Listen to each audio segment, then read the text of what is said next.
building trust infrastructure for the AI age, trustworthy AI systems for free and open Indo-Pacific. Today, we convene leaders from government, academia, technology, and business from Japan, the US, and Vietnam, along with distinguished guests from across the world to explore how trust, wisdom, and human values can guide the development of AI and the future digital society. To officially welcome us to the Interop Tokyo 2026, please join me in welcoming Mr. Yasuaki Oshima, President of Nano Opto Company and Executive Committee Member of Interop Tokyo, please.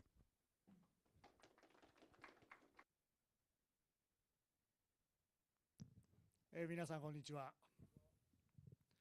突然ちょっと日本語になってしまいましたけれども、本日はお忙しい中、お集まりいただきまして誠にありがとうございます。今回初めての試みということで、このボストングローバルフォーラム様と、インターロップ東京の、コラボレーションということでですね、本当にこのような格式高い会議を開催できることが非常に光栄であります。今回インターロップとしましても、キャッチテーマをAI とインターネットの事象ということで、AI for インターネット、インターネット for AI というイベントのキャッチコピーで開催を進めております。まさに今回は AI 社会に向けた信頼を受けるインフラの構築というのがこの催しのテーマになっておりますので、非常に親和性の高い試みであると思っております。また今回アメリカ、日本、そしてベトナムといったこの3つの国の連携会議ということでですね、非常にこれからの AI の発展に向けてですね、国際協力をしながら盛り上げていこうということでですね、皆様のお仕事にですね、少しでも貢献できるような情報が発信できればいいなというふうに思っております。今日は本当に閣僚経験者の方もお招きしてましてですね、普段我々がやっているカンファレンスは民間人が非常に多いのでですね、あまり聞けないようなお話も聞くことができるかと思いますので、ぜひ最後まで聞いていっていただければと思います。どうも今日はありがとうございます。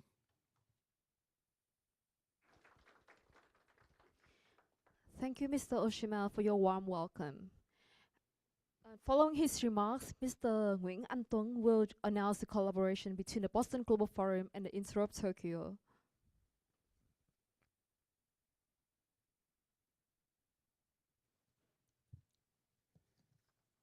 Thank you, Mr. Yasuaki Oshima.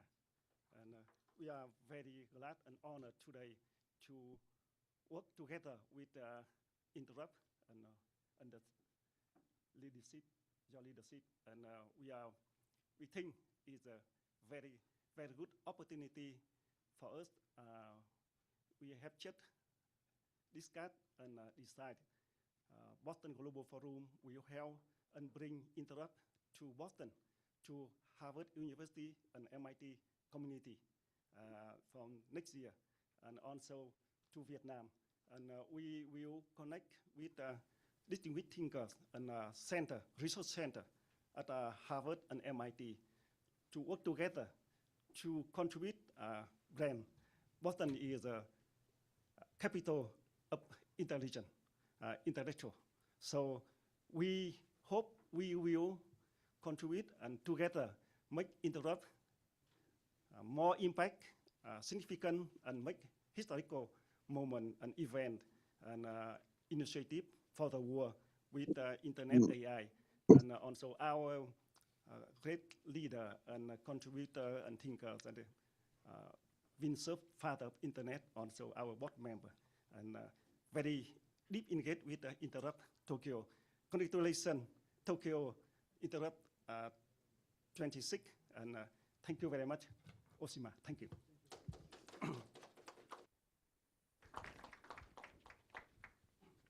Thank you, Mr. Tuan.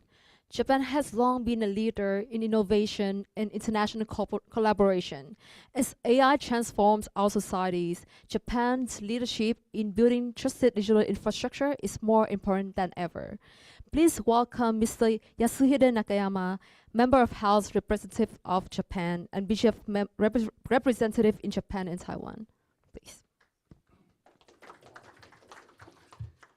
Good afternoon. My name is Yasuhide Nakayama. I'm representing Boston Global Forum, Japan and Taiwan.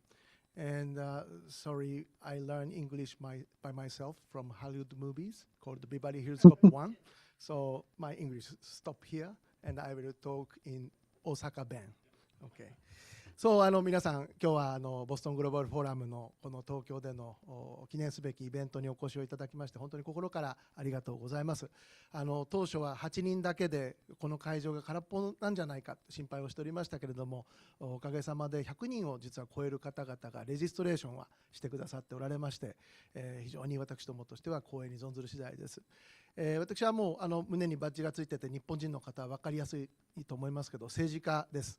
で今6期目の衆議院なんですけれども、大阪が選挙区なんですが、ちょうど2021年、今日は山崎東幕長もお越しでございますが、菅政権で山崎東幕長と一緒に防衛省のナンバー2をさせていただいておりまして、当時はですね、防衛副大臣をやっておりました。その後実は選挙に落ちまして、2期浪人をしました。でその時にですね、よく大野万博先生が猿は木から落ちても猿だけど、政治家は木から落ちたら猿以下だと言われるってよく言われてました。だけど私はですね、政治家が落ちてもどんなことが公のためにできるかということを自分に課しまして、そのテーマの下でこの4年間浪人の期間中、投資ファンドに身を置いたり、あとは 100% 日本の国産のサイバーセキュリティのソフトウェアを作っています FFRI の取締役をやったり、あとはトゥアンさんと一緒にまさにお誘いをいただいて、FOIP というフリー&オープンインドパシフィックという概念、それに基づく形で民主主義の国々とのネットワークを共にやらないかというお誘いをいただいて、まさにこの AI というものと人との融合、それから英知を結集して AI が社会実装される時代にどうやって私たち人間がルール形成をすることができるか、そういったことを考えるためにですね、共に立ち上がり、私が入る時の条件は台湾という文字を一緒に入れさせてくださいと。台湾が入らないんだったら私はやりませんって言ったら、トゥアンさんは笑顔で喜んでと、一緒に日本と台湾の代表もやってくれということで喜んでお受けをしたということでございます。実は先ほどトゥアンさんからは、今日はビン・サーフさんというインターネットの父と言われる方がご登壇をいただけるということでございますけれども、ご案内がございましたが、同時にベトナムのインターネットの父が実はヌグアン・アントワンさんになるわけであります。インターネットのベトナムでの黎明期、彼がまさに牽引をして、中国では Google は検索できませんが、ベトナムでは西側の情報と東側の情報が同時に国民の方々が情報を取ることができる、まさにそういった環境を作ってくださったのがトゥアンさんであります。そして同時にですね、今日ダックさんという日本でいうと森ビルのような会社のオーナーが、若きベトナムの本当に素晴らしい経営者の方が私どものこの東京のイベントをスポンサードしてくださる形で今回のイベントが成立しましたこと、そしてまたベトナムリポートからもビンさん来てくださって本当に感謝を申し上げます。またイアンさん、工業団地をですねベトナムで大きくやってらっしゃる女性の経営者の方でありますとか、あとはイスラエルからもヨッシー・カトリバースというIDF のミリタリーインテリジェンス23年やってて、そしてなおかつネタニヤフさんの顧問を5年間務めてらっしゃった、そしてまた同時にデルタからは今日はタンさん、トゥアンさんとちょっと名前似てますけどタンさん、東大を出て、AI のことでですね、今若い方々やソサエティにインフルエンスを与えていらっしゃるタンさん、そういった方々皆さんの今日はお力をいただきながらですね、このイベントを最後までお付き合いいただければありがたいなと考えてございます。以上申し上げまして、オープニングリマークスがあまり長いとよくありません。今ちょうど5分になりましたので、約束の時間になったのでここでマイクを貸していただいて、早速画期的なというか熱の入ったこもったディスカッションに入らせていただければと存じます。どうか皆様最後までご清聴のほどよろしくお願い申し上げて、ウェルカムスピーチに返させていただきます。どうもありがとうございます。よろしくお願いいたします。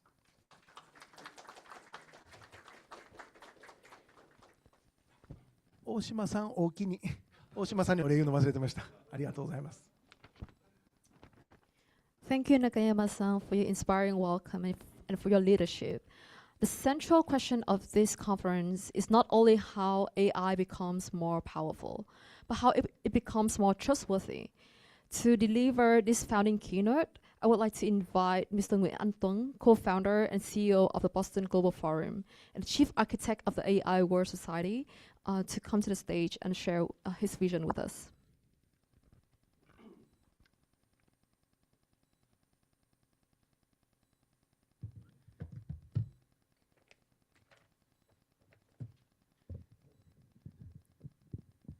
Thank Nakayama, very, very nice word, and thank Japan, and yes, he is my very, very dear friend, and I proud of him, brilliant leader, and he very, very high respect in from Boston, yeah, Harvard, MIT community, highly respect Nakayama. Thank you so much. And distinguished leaders, distinguished guests, ladies and gentlemen, we stand today at one of the great turning points in human history. For the first time, artificial intelligence is approaching the ability to improve itself. This opens opportunities unlike any humanity has ever known. But it also presents risk unlike humanity has ever faced. And it requires us to act starting today. For nearly 9 years, the Boston Global Forum and AIWS have been preparing for this very, very moment. The greatest challenge of the AI age is no longer intelligence. It is trust. For the deepest danger is not that machine will think. It's that we may no longer know what is the truth. A fabricated image seeking an election. No voice believed. Trust itself, the scariest thing on the earth today. It is that trust becomes scarce. Humanity needs a new infrastructure. Trust infrastructure. Not to restrain intelligence, but to make its power trustworthy. Because a power the world cannot judge is a power the world cannot safely embrace.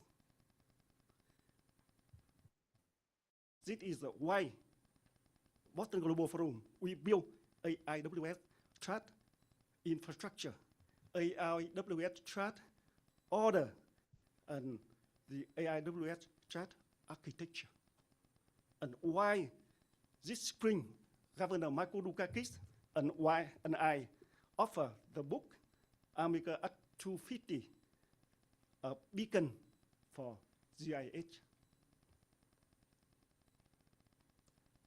This book not to America alone, but to all humanity.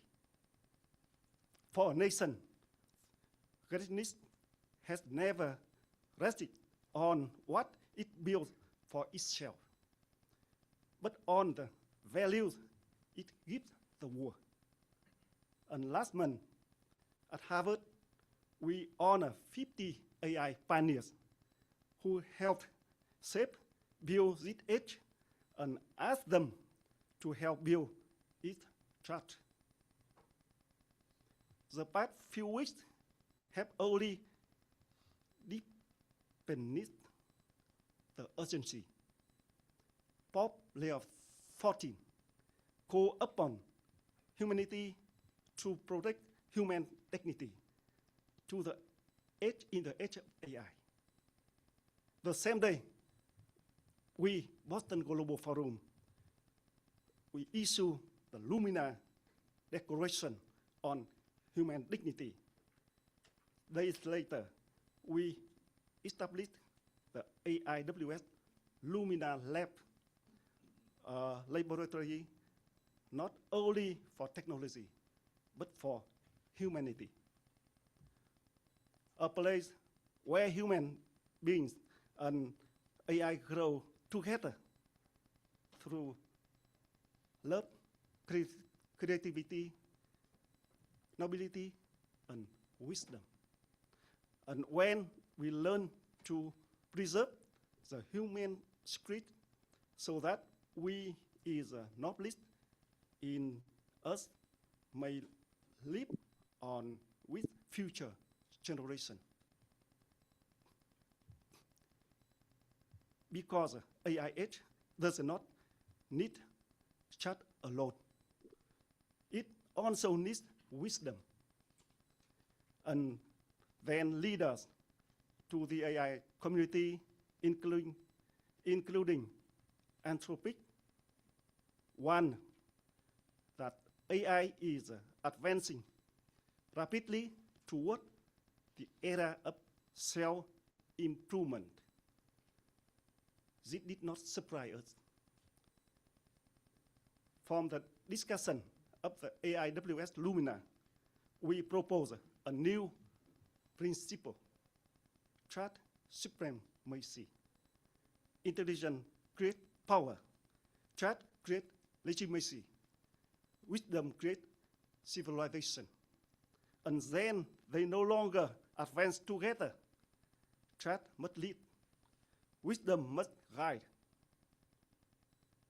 Ladies and gentlemen, in 2020, President Ursula von der Leyen recognized the Boston Global Forum and AIWS as pioneers in the global discussion on AI governance through the AIWS social contract for the AI age.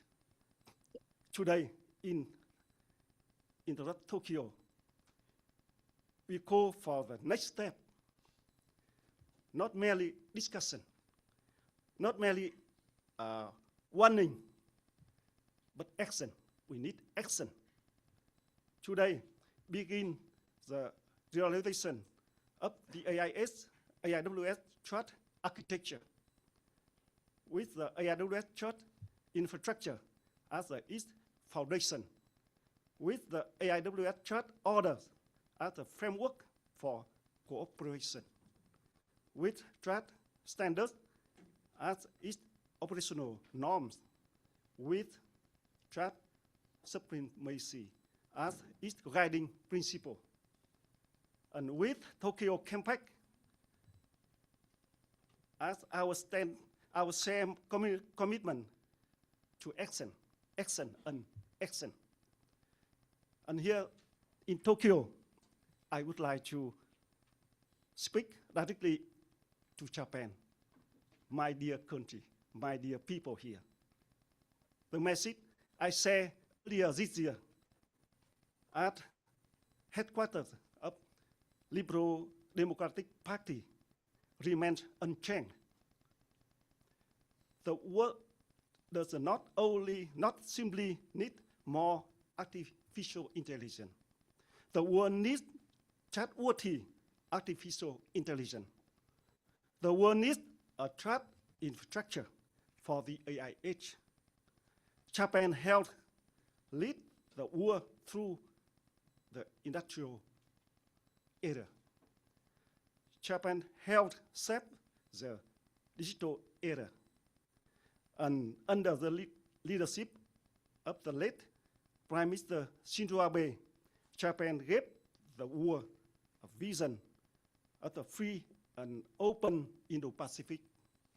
Today, Japan can once again help lead the way by helping build the trust infrastructure for the IH, for Asia, for the global south, for all humanity. For that, I thank my dear friend, Mr. Yasuhira Nakayama, for his leadership in this mission. Thank Vietnam Report and our pioneering partners who are turning these ideas into reality. And Governor Michael Dukakis and entire Boston Global Forum, AIWS family, the AIWS pioneers, AI pioneers, the World Leader for Peace and Security Award recipients, the World Leaders in AIWS Award recipient, and for Nigeria, for giving their wisdom, education, and faith to better future for humanity. Today, from Interop Tokyo, we call upon governments and universities, companies, and creators, media, and civil society, all who bear responsibility for future, to join us in action. Capability tells us what AI can do. Trust tells us what is permissible. Only wisdom tells us what is right. I do not ask you to admire this vision. I ask you to build it with us. Let us build a trust and wisdom infrastructure for humanity. Let us bring the AIWS trust infrastructure into reality. Let us put the AIWS trust order into practice. Let us make trust supremacy a living principle for the IH. Because humanity does not merely need intelligence. We need wisdom to guide power, to protect human dignity, to strengthen freedom, to preserve peace, so that humanity may enter the AIH not as victim of a new power, but as a civilization that is a freer, safer, wiser, and nobler. Let history remember that here in Tokyo on June 12, 2026, we choose trust before crazy, wisdom before fear, and humanity before power.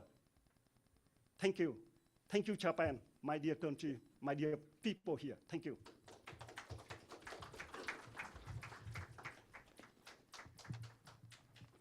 Thank you, Mr. Tuan, for sharing your vision of trust and wisdom as the foundation of the AIH.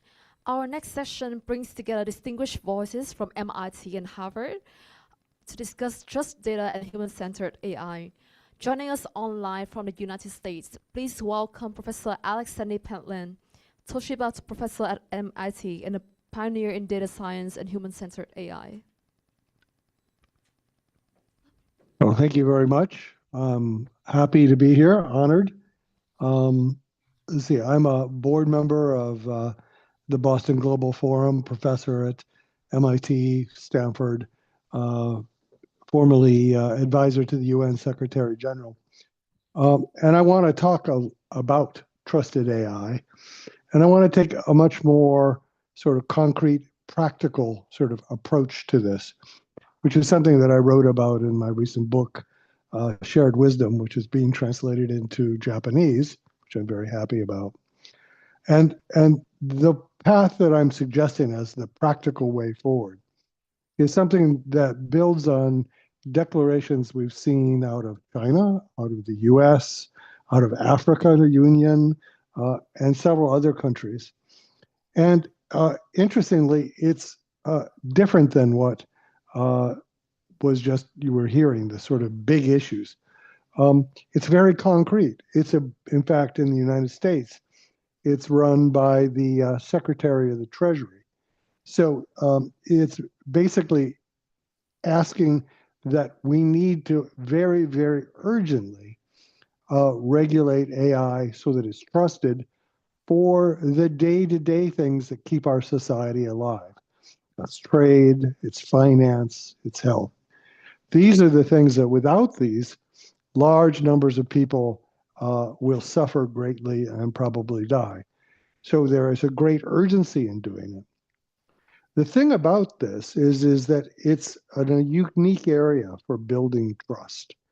We agree that trade should continue. We agree that finance should continue and that resources shouldn't be stolen. They should be adequately purchased in a more or less open market. And so we can extend that broad agreement to AI in a fairly natural way. We can use AI to augment existing systems, not to replace them. And in that way, we can keep them to be more or less trusted. We can tune them, and we can make them something that makes our world better, not worse. So it's a unique area to deal with these urgent day-to-day networks. We have broad political agreement around the world. We have broad conceptual agreement. And what you see is you see everywhere you look that people are working very hard to address these narrow problems of AI. How do you move money around? I'm on a committee that includes companies that manage $10 trillion of investment. They're very worried about AI, but not the big issues. They're worried about trust in the financial system. They're worried about fraud. They're worried about stability.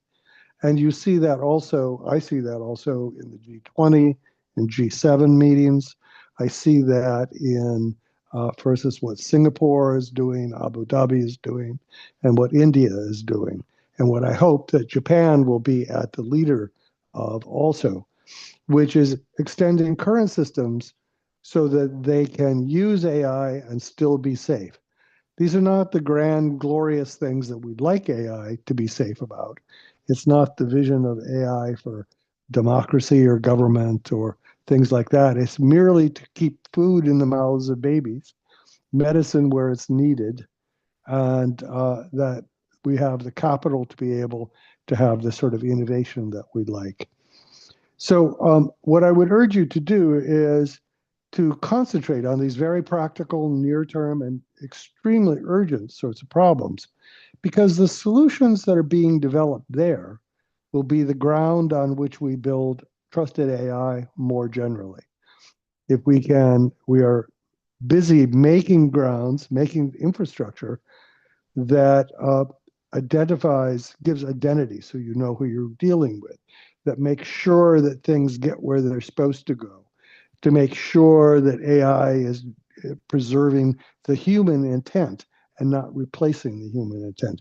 Those are the things that are urgently needed in finance, in trade, in medicine, and they're being built. The choices we make for these practical systems will be the thing that determines what we can do for the rest of AI, for other systems, for our social systems, for learning, for governance, and so forth. So I think that we need to have a sort of ordering of priorities here. We need to first solve the practical, somewhat boring things like trade and finance, and understand how to make them trusted even though they have AI in them. And then we should think about how we can extend those solutions to be able to deal with the more thorny problems, the problems of flourishing of society and so forth. So that's really my contribution here, is to say there is a path forward, a very practical path. And in fact, it's a very urgent path that has to do with extending the worldwide consensus we have around how trade occurs, how finance occurs, to be able to leverage the power of AI in a way that's completely trusted.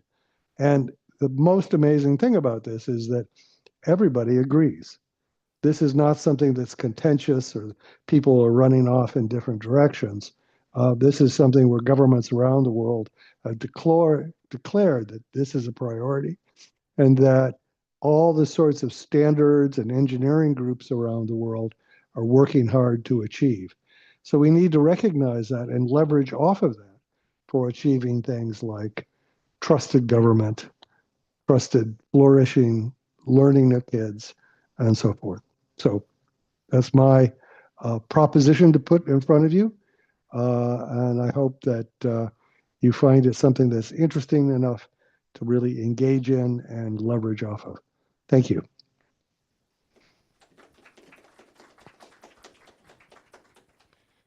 Thank you, Professor Penland, for your valuable insights on trust data and human-centered AI.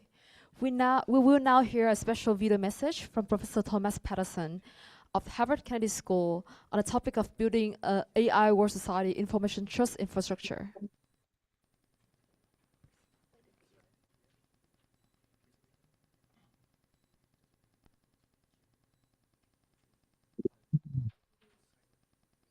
Be part of this important conference and to share with you a few thoughts on artificial intelligence. AI is the source of many benefits, and we've only begun to tap that aspect of AI. But AI brings with it threats, including deepfakes and organized disinformation campaigns. I'm less worried that we might be fooled by this message or that one, but the cumulative effect of such experiences. When it's an ongoing problem, people start to doubt everything, even what's real. That's the true threat, not just the individual lie, but a breakdown of trust, the kind of trust that's essential during those moments like national emergencies, when society needs access to and acceptance of critical and accurate information. The Boston Global Forum proposes the creation of an information trust infrastructure, one that uses AI, but doesn't allow AI to be the final judge of what's true. We need technology as part of the solution. Better detectors of deepfakes and organized information campaigns are essential. AI can give us that. But such detectors alone are not enough. One reason is that it's an arms race. As detectors improve, people making fakes improve too. They can blur videos, re-upload them, add noise, crop them, whatever it takes to dodge detection. Moreover, most cases aren't black and white. A detection tool might say, this is probably fake. Probably? That leaves a large question. Who gets to decide whether to blow the whistle or let it pass? So the solution has to be bigger than a single model or a single platform. We need a set of tools and rules, something like public health systems or emergency management systems have, but for safeguarding our information. The Boston Global Forum has labeled that system as the information trust infrastructure. It would provide a way for government agencies, social media platforms, journalists, and civil society groups to work from the same playbook when questionable content is spreading, especially during elections, emergencies, or consequential developments.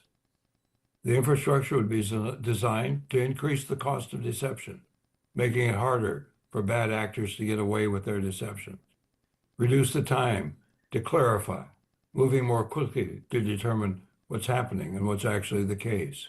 And importantly, the infrastructure must be designed to keep public trust by being transparent and fair. Let me outline a blueprint for an AI-enabled warning system that would be part of the infrastructure. The system would provide a structured way to detect, review, and respond to potential information attacks. That would require tools that can spot fakes across formats, not just video, also audio, images, and text. And importantly, these tools should report how confident they are, because wrongful assessments can also cause harm. We also need tools to check the origin of information. Instead of only asking, does this look fake? We should also ask, can we verify the origin? Here we need things like content watermarks or credentials added by cameras and editing software, secure metadata that shows whether something has been altered. This information won't exist for every piece of content, especially those created by citizens. But when it does exist, it reduces the level of uncertainty about the accuracy of the message. We need to do more than judge the authenticity of information. We also need to know the level of risk associated with it and the urgency of responding to it. Much that is fake can be safely ignored. For that which is not, we need to know three things: whether it's accurate, the level of risk it poses, the urgency. Those are the big three. In that context, the infrastructure system should be able to answer questions such as, is it going virally unusually fast? Is it being pushed by new or suspicious accounts? Is it aimed at a particular group? Is it happening right before an election or during an emergency or disaster? Such questions help focus our attention on the cases that could do the most harm. Another basic principle is that humans must be in charge of the information trust infrastructure. AI has a support role. It's not in control. It must be accountable for its judgments, and that requires human oversight. This is a crucial point. AI needs to be accountable. It cannot be an unchecked determinant of what's true or false, what's risky or what's urgent. Accordingly, we propose that AI be used to flag content and identify the reasons. At that point, trained humans would take over, applying clear rules about such thing as what type of content counts as high risk. We also need to consider the public alerts that would accompany the identification of false information. Badly designed alert systems can accidentally spread the rumor further. When officials or platforms warn the public, they should do it in a way that avoids panic, explain what's known and unknown, and is done in a way where the warning can be corrected quickly if new facts come in. The system will also need mechanisms for rapid coordination among organizations, agencies, and platforms. And this must happen in a way where the records are preserved, so there's accountability and the ability to investigate further. Delete it and move on doesn't work if we want oversight and learning. A key safety feature of our system: everything must be logged, recorded. Any flag, label, downranking, or removal must leave a paper trail that includes what triggered it, how confident was the system, who approved the action, what happened afterward. That way, independent reviewers can check for mistakes, bias, or abuse and improve the system. The second major product of the Boston Global Forum initiative is a trust rating model. It will not be the kind that simply says of a piece of information, trust it or don't trust it. Indeed, it will break the trust into parts, like provenance. Do we know where it comes from? Manipulation likelihood. Does it show signs of editing or AI generation? Distribution integrity. Is it spreading naturally or through coordinated boosting and bots? Accountability. Does the channel or platform putting out the message have transparency, rules, and appeals? Each of these dimensions matters. For example, the video could be clearly authentic, but still be part of a coordinated harassment campaign. In this instance, the response should focus on the campaign, not on the video. Or take the example of a citizen's video. It might be real, but lack credentials, and thus shouldn't be labeled false. It should be labeled unverified. That unverified versus false distinction is a major civil liberties issue. As we envision the information trust infrastructure, there is one thing it cannot become: a tool for censorship. Citizens have a right to their opinions, and they have a right to express them in ways that others will hear them. And yes, that includes the right to make mistakes of fact and judgment. That's the importance of the unverified label. To make sure that our trust tools don't become tools of censorship, there need to be guardrails, appeals that allow people to challenge our labels and restrictions, transparency, where we publish the mistakes that we make, and special rules for satire and legitimate political speech, and clear limits on government pressure or behind-the-scenes efforts to take control of content. Our goal would be to reduce manipulation without turning trust and safety into a tool for silencing people and ideas. To summarize, the Boston Global Forum's information trust infrastructure would reframe the deepfake and misinformation challenge. The goal is not simply through AI to build better detectors of deepfakes. The goal is to build a trustworthy system around detection with shared standards, clear decision processes, human accountability, and public transparency. So when the next problem arises, we can sort truth from manipulation quickly and legitimately. In short, AI can help us respond faster, but only good governance keeps that response fair, worthy of public trust, and respectful of citizens' rights. Thank you for listening.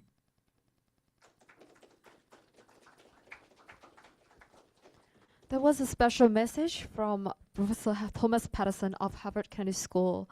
We're grateful for his contribution for today's conference. Now, Japan's vision for a free and open Indo-Pacific has become an important framework for the regional cooperation. Please welcome Mr. Yasuhide Nakayama-san to explore how Japan's leadership can help guide us in the AI age.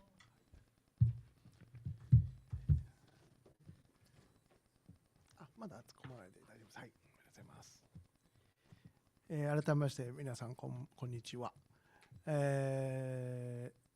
今日この会場にですね、先ほど紹介漏れをしておりまして、私のお友達も来てくださってまして、空船という宇宙の事業を取り組んでいらっしゃる前平由紀さん、ありがとうございます。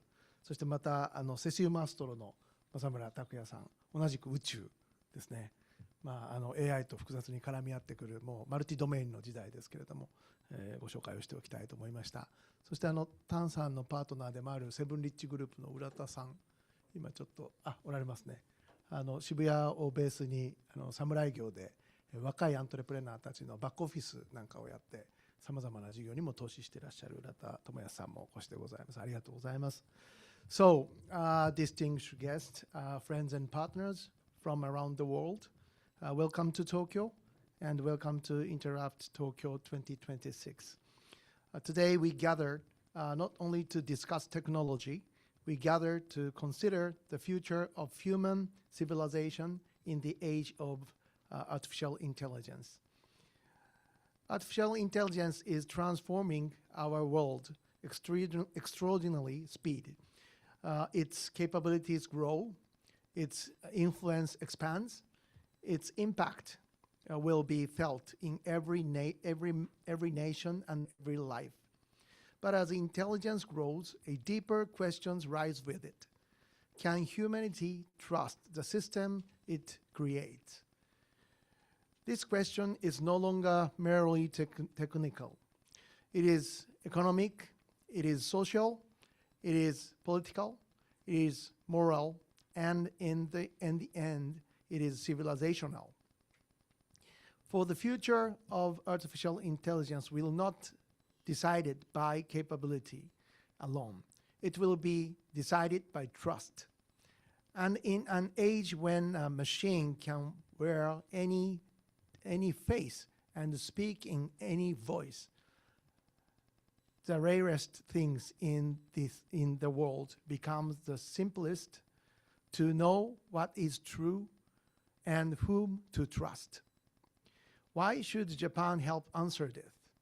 Because trust is work Japan knows best. It lives in monozukuri.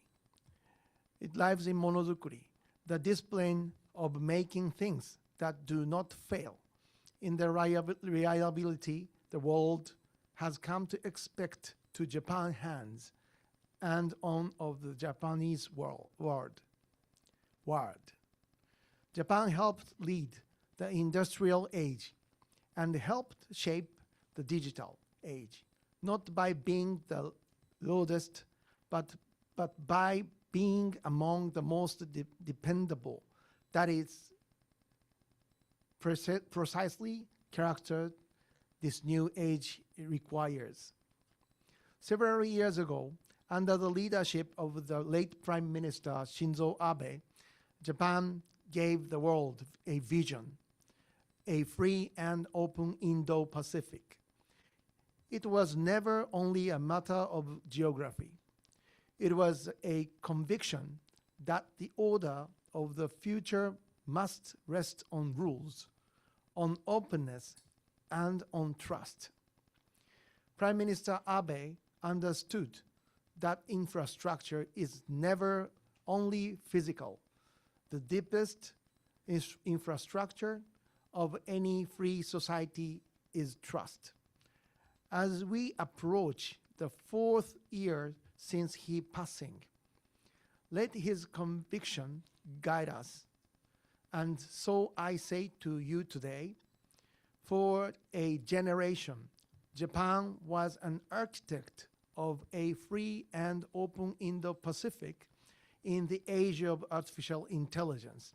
Japan is ready to become a core architect of something further, a trust infrastructure for all humanity.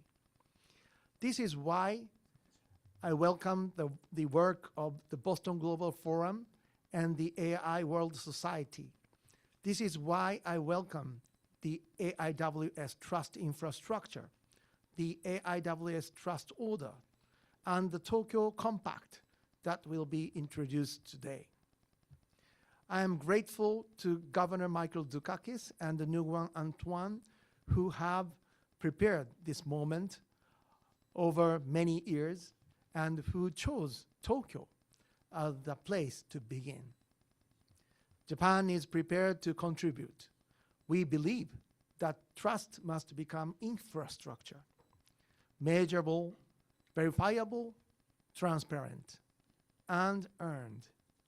And as artificial intelligence advances towards more autonomous and self-improving capabilities, we hold to principles that must not bend. Meaningful human command must remain. Technology must remain accountable to humanity. Human dignity must remain the highest standard, and wisdom must guide power. Within Japan's parliament and among Japan's institutions, I will work to advance this cause. Japan stands ready to work with partners across Asia and the Indo-Pacific, with the United States, with Europe, and with Global South.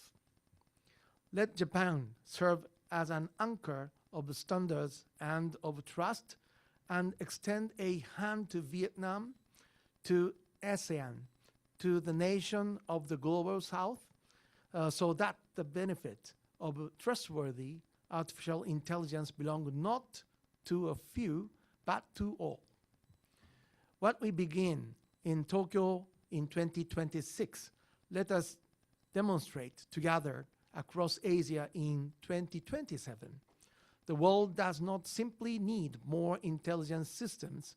The world needs trustworthy ones, and humanity needs a trust infrastructure for the age of AI. Let it be remembered that here in Tokyo, Japan chose to build not only intelligence but trust, and offered it as it once offered a free and open Indo-Pacific to all the world. Let us work together so that artificial intelligence serves humanity, protects human dignity, and advances a freer, safer, wiser, and more peaceful world. So thank you very much. ありがとうございます。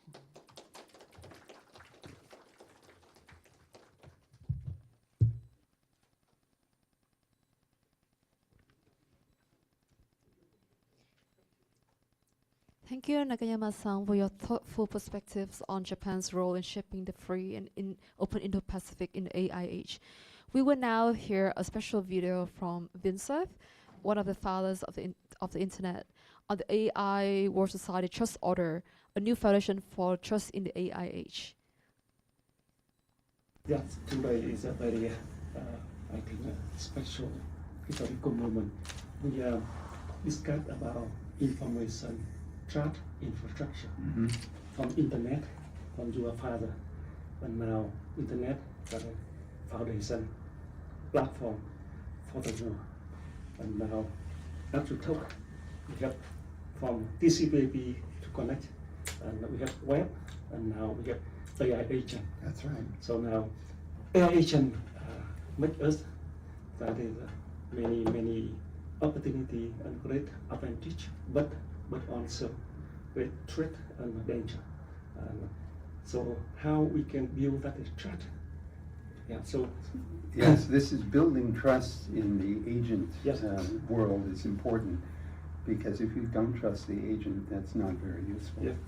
So we have to build into these systems accountability Yes. and what I will call auditability. We have to be able to know who is responsible for the agent, Yes. what did the agent do, what other agents were involved, Yes. who is responsible for their actions. Yes.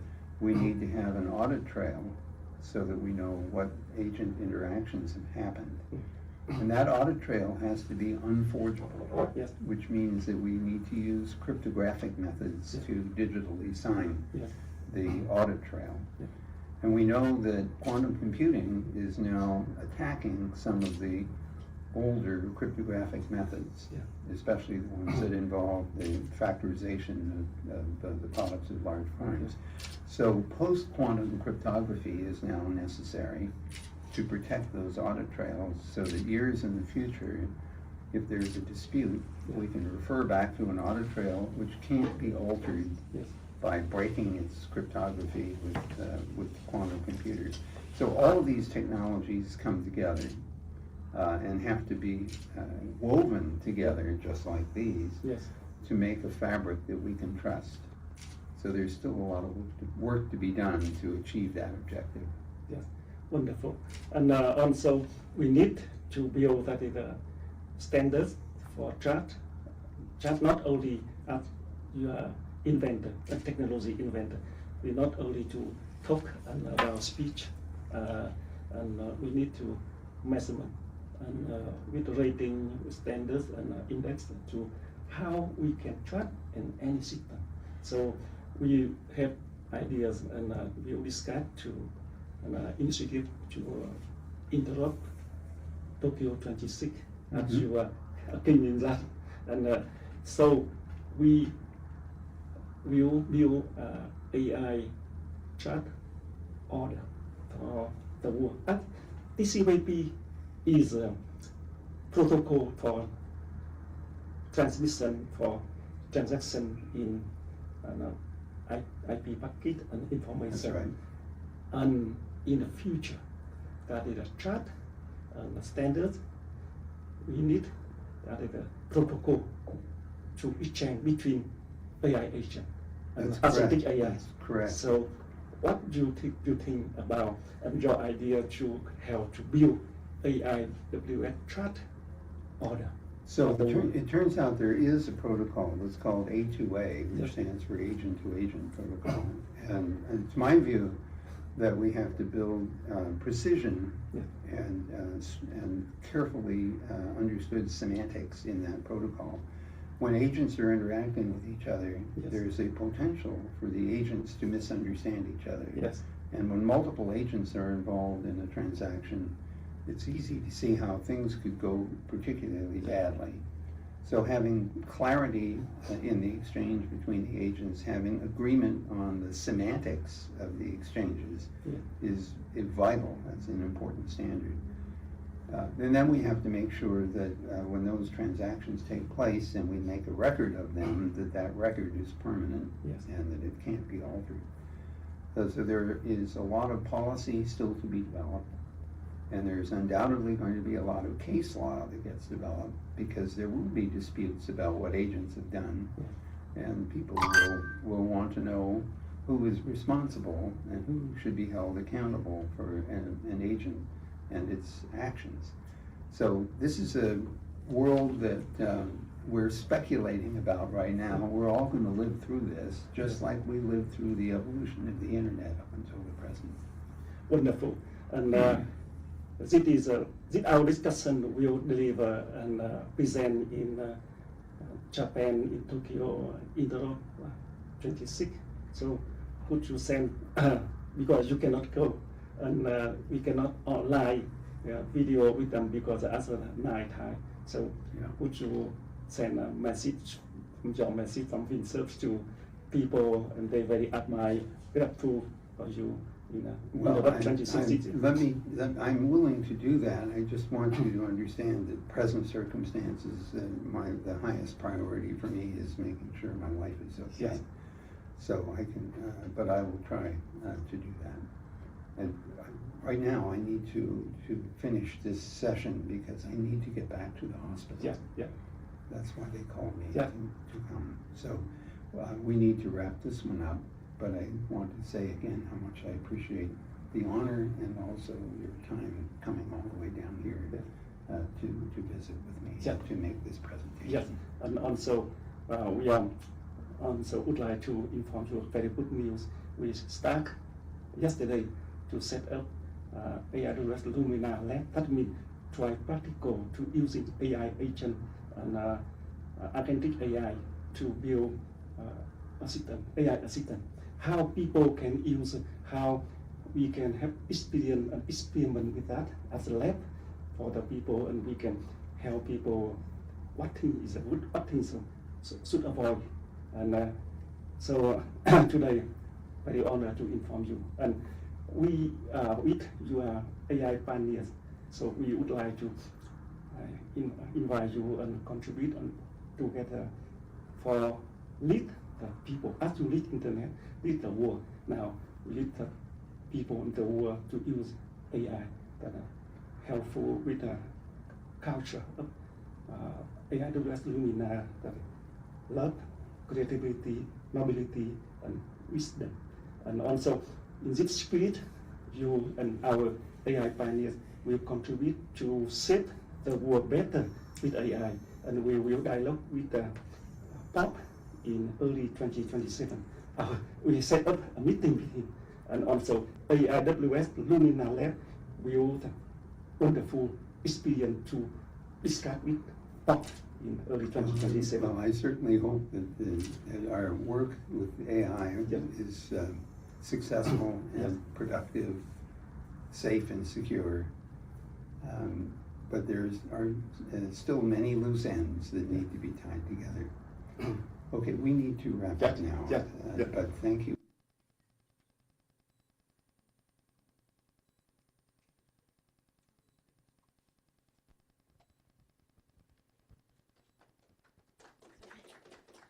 So that was the special dialogue with Vinsurf, one of the fathers of the internet.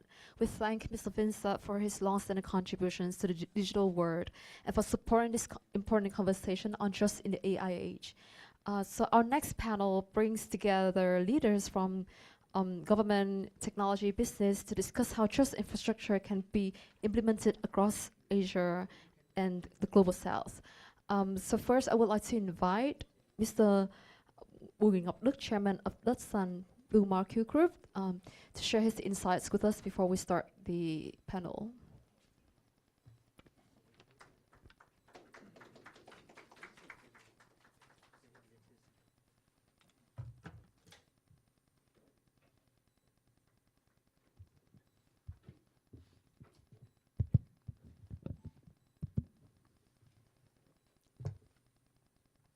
So I would like to extend my warm greeting and deepest to Mr. Nakayama and Mr. Nguyen Anh Tuan.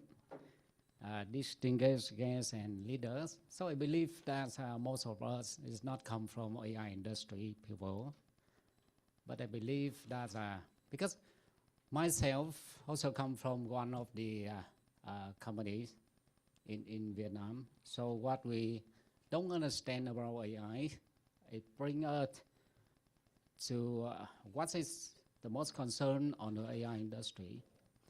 So today I want to present the AIWS trust standard, which is defined and launched by Boston Global Forum.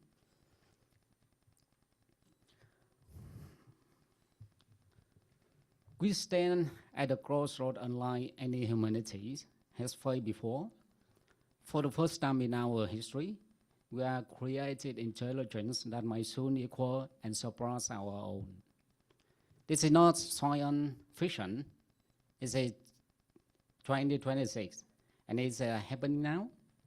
The question before us is not whether AI will reshape our world. It will. The question is on what term and under what safeguard, and with those authorities. Today, I want to talk about something fundamental: trust. Not a spiral of trust, not a promise of trust, but a trust defined, measured, verified, and sustained in real time.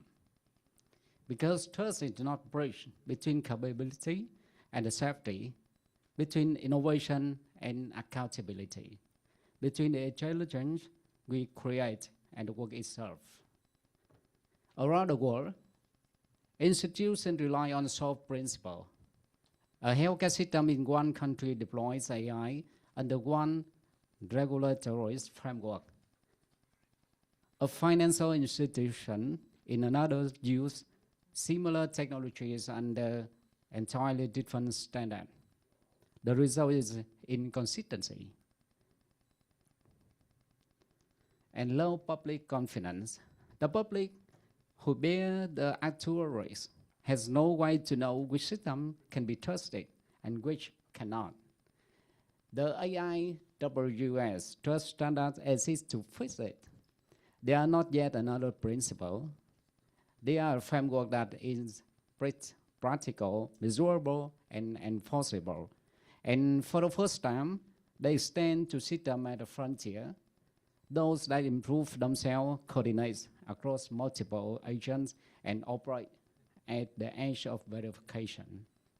The foundation rests on 8 core standards that apply everywhere. System must be safe and reliable, transparent and explainable, with clear human accountabilities, so someone is responsible when things go wrong.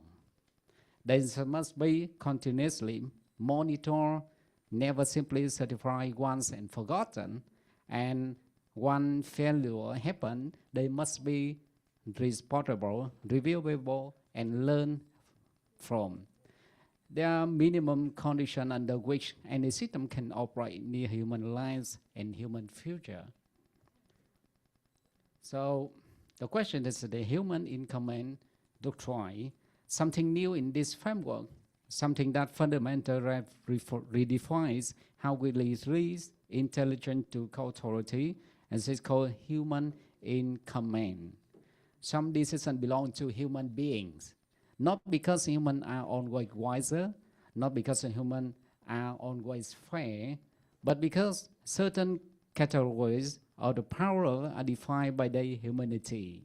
Criminal sentences, medical end-of-life decisions, electoral integrity, whether to remove a child from family, authorization of leader force, approval of asylum. In these domains, an AI system can analyze, can inform, can recommend, but it cannot decide. The human decision is not optional. Now we come to something even more urgent in 2026. Frontier AI developers themselves warn us. Systems are coming that can improve their own capabilities. They might improve themselves recursively, faster than we can verify the changes. This breaks everything we thought we knew about oversight. So what Trust Standard version 1.2 has solved by Boston Global Forum, we introduced more standards like standard 9, controllabilities and comparabilities. No matter how capable a system becomes, it must always remain controllable. The mechanism by which humans understand, correct, and shut down the system must survive every cycle of self-improvement. Control is not feature to try away, it's a precondition. And standard number 10, capabilities, bottlenecks, and disclosure. A system modify itself, it must be immediately disclose the change. Concealment of new capabilities is great violence possible because it defeats every other safeguard at once. And the standard number 11, recursive improvement governance. Self-improvement is not prohibited. Self-improvement without governance is before a system improves itself, it must be disclosed the objective, document expect gains, undergo independent review, and maintain the complete audit trail. And the trust supremacy, the central principle. This brings us to principle that cut across the entire global AI debate. That debate usually organized around 4 positions: acceleration, pause, safety, alignment. So AIWS take a fundamental different view. It's called trust supremacy. This does not mean we reject AI. It doesn't mean we oppose innovation. It means something more precise. When intelligence and trust diverge, trust must lead. If we cannot verify or control it, then it does not matter how capable we do not deploy it. Capability without trust is not asset. So the vision ahead. Where does this lead us? It leads to an AI age where intelligence serves humanity because humanity has a structure, its third architecture to require that. Where frontier can still be explored, but only fast enough that oversight can be kept. Where capabilities and wisdom grow together, the builders of intelligence must now become builders of trust. This is an invitation to build something unprecedented. Intelligence that's not just smart, but wise. Not just powerful, but trustworthy. The future is not determined by how smart our AI becomes. It's determined by whether we can trust it. And trust is not something we inherit. It's something we build, measure, verify, and sustain day after day, system after system. Intelligence might shout the future. Trust must prove it. Thank you for your listening. Yeah.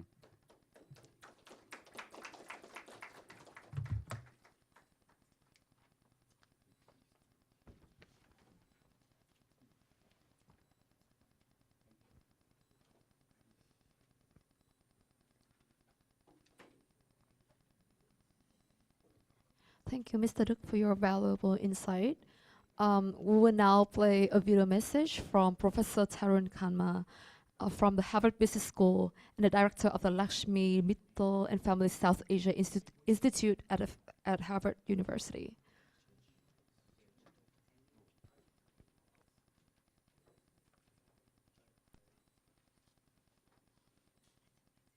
By way of introduction, I'm a social scientist with a background in applied math and economics, very interested in the role of the private sector in economic and social development.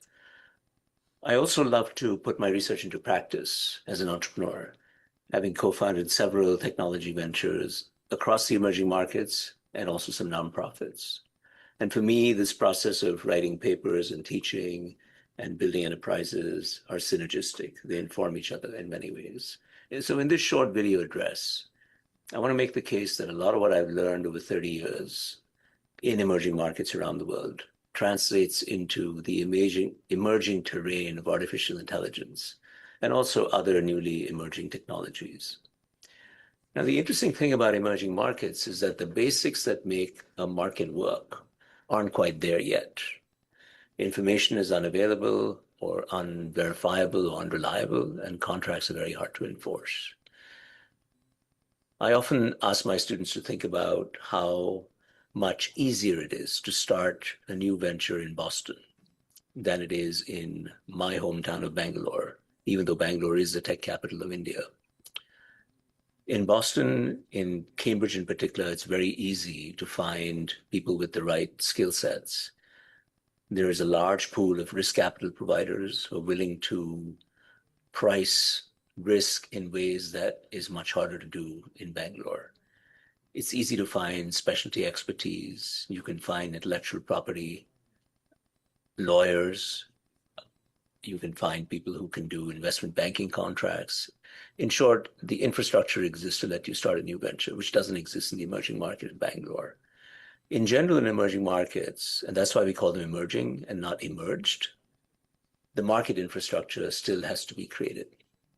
Sometime back, a titan of industry, I actually forget who it was, asked me what were some of the general lessons I had learned about entrepreneurship in such emerging arenas. And I found myself instinctively saying that successful entrepreneurs inevitably had actively cultivated a measure of trust among all potential counterparties to compensate for these institutional inadequacies that led to difficulties in consummating transactions. Trust with customers, trust with technology providers, trust with employees, trust with regulators, much more so than when one could rely on external guarantors of trust. So, if I'm an investor and I commit money to an entrepreneur in Cambridge, Mass, something goes wrong, I have plenty of recourse. If I'm an investor and I commit to an investor in a developing country, the recourse is that much harder. In my book, Trust, here's a cover picture, Creating the Foundations for Entrepreneurship in Emerging Economies. I summarized this message in the following way. It's not enough for would-be entrepreneurs in emerging markets to create. They must also create the conditions to create. Now, the point that I wanted to make is that markets may be emerging in technological space also, not just in developing country geographies. Think about emerging technologies. Of course, we talk about generative AI, but also commercial space, personalized genomics. The list is endless. Here, as in developing countries, information about the quality of assets and the capabilities of potential transacting counterparties aren't quite so clear yet. Things are murky. Information is unavailable or unverifiable. Contracts are unenforceable. If things go wrong through misunderstanding or differential understanding of the state of the knowledge infrastructure, it's very hard to know who's responsible. So some years ago in 2018, I wrote an article in the Harvard Business Review expressing this equivalence. The article was called, What Happens When Technology Gets Ahead of Society? Let me make this specific. I was in the Bay Area a few weeks ago and saw a Waymo whizzing by. Now, we don't have them in Boston yet, but it got me thinking, what happens, God forbid, if a self-driving car has an accident? Who is at fault? Is it the car owner, who's not driving it, of course? Is it the car manufacturer? What if a self-driving car hits another self-driving car in an accident? Whose algorithm's at fault? Who covers the cost of the damage, whatever that might be? Does society, the taxpayer, end up holding the bag? As you can tell, contract enforcement is really hard in new technology areas. That expertise base has to be built up over time. Now, if you think about the large language models that you have no doubt started using in this very savvy audience, you'll see that many, many questions arise. Now, there are lots of graphs floating around and lots of hyperventilation and excitement some of it appropriate, some of it overstated, about the capabilities of large language models as these companies breathlessly charge towards IPOs. Just yesterday, Cloud from Anthropic released Opus 4.8, its latest model. Everybody's doing the same thing, but there is much less analysis of attributes of performance other than average capabilities. And everyone knows that. Anthropic itself released data saying that the dominant concern around LLMs is not the things that we see discussed in the press so much. It's not even things like, is my job safe? Am I losing agency by relying on LLMs? Is my cognitive ability atrophying? Is the AI governed properly? Those are all, of course, huge concerns. But by far the biggest concern, as per Anthropic, is just unreliability of the LLMs. No one knows what to make of this asset that has been created. In fact, some excellent research coming out of Princeton Computer Science recently did a nice job of highlighting several dimensions of issues that aren't captured by average capability of LLMs. I'll just cite a couple of those here. Simple idea of consistency. Suppose you ask the same query repeatedly. Do you get similar answers? It's not clear. Or consider reliability. If you change the prompt incrementally, do you get incrementally different answers? Predictability. Are there confidence intervals around the responses? So on and so forth.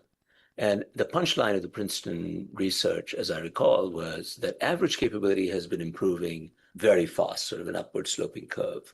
But when you construct composite measures of trustability or reliability along all these different dimensions, you see that that capability has only been creeping upwards. So there's a lot to be done to make this asset understandable. In other words, this technology is very much in an emerging state, and the markets that are built around this technology are therefore also emerging markets. You can see that in the country where there is perhaps the most AI research, the United States. That's where trust in AI is the most wanting.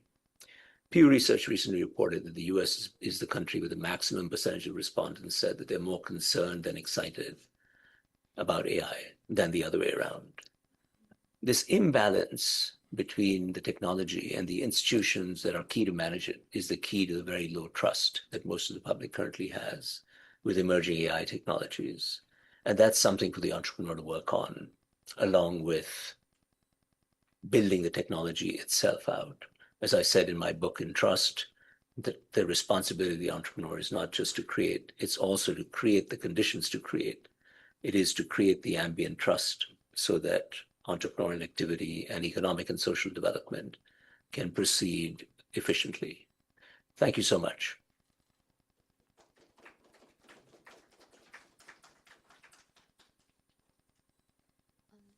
So that was some insights from Professor Tarun Khanna.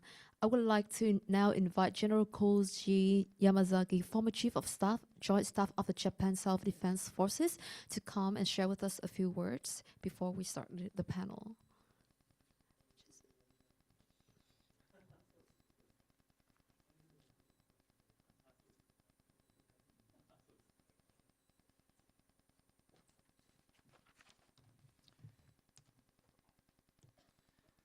ご指名ですので、少しですね、話をさせていただきます。私はですね、元統合幕僚長の山崎と申します。私はですね、自衛隊に入りまして約40年、防衛省に奉職いたしまして、最後は統合幕僚長で、自衛隊のトップとして陸海空自衛隊を、指揮、統率した人間です。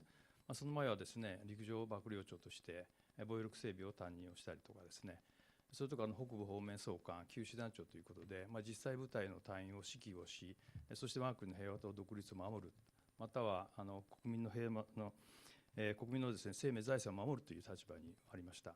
安全保障危機管理をですね、長く携わってきたものとしまして、この AI についてどういうふうにして我々がですね、この取り組んでいるのか、もしくはどのような危機意識を持っているのかということをちょっとお話をさせていただきたいと思います。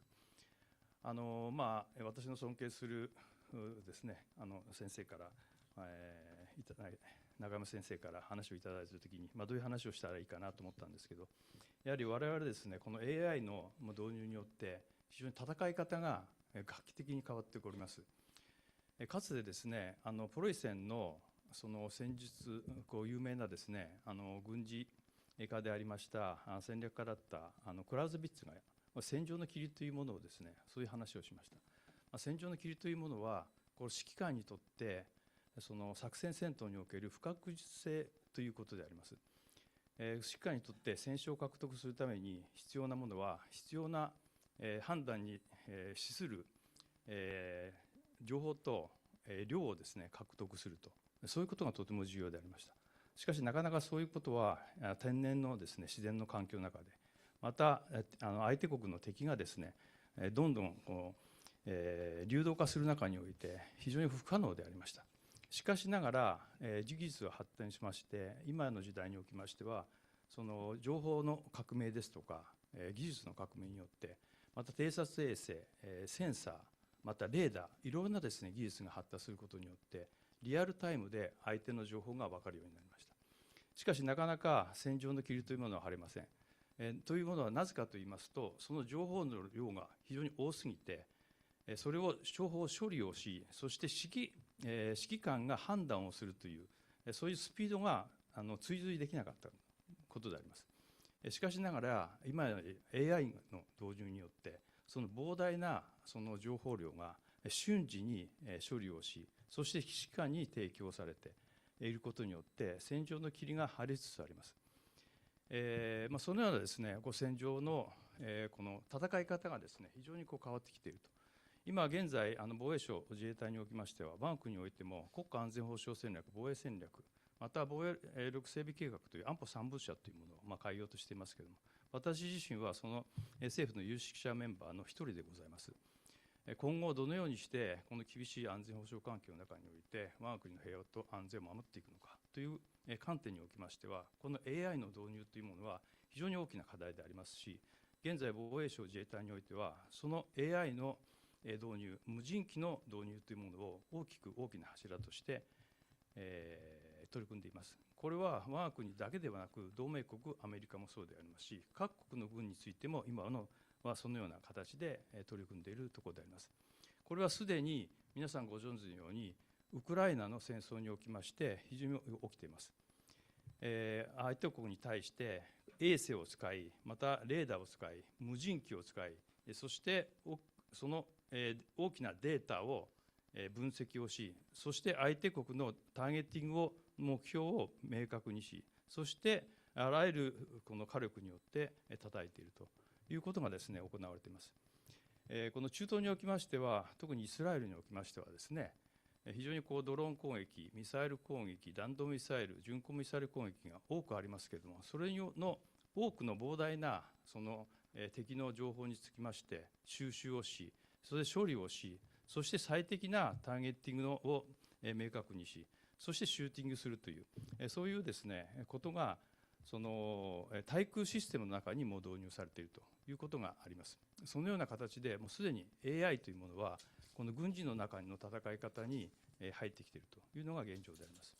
しかしながら AI は万全ではありません。情報が違っていれば誤認をすることもありますし、間違った情報をしっかり提供するというようなこともあります。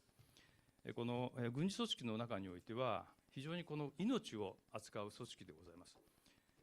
この指揮官がこの大きな部隊に、もしくは小さな部隊におきましてもしっかりと部下の命を預かっているというのが軍事組織であります。その中において処理される情報が AI によって処理される情報が間違った情報、信頼されない情報というものがあった場合につきましては、その指揮統率が乱れ、部隊のが戦闘行動ができなくなるという、恐れもあります。それは自分の部隊だけではなくて、連携する部隊相互についてもございます。そして国同士の関係でありますと、同盟国との信頼関係、もしくは同志国との信頼関係が破壊をされてしまい、そして任務が遂行できなくなるという、こういうようなですね、状況にもなります。またよく言われているのが2つ目はですね、やっぱり国際人道上の問題というのがございます。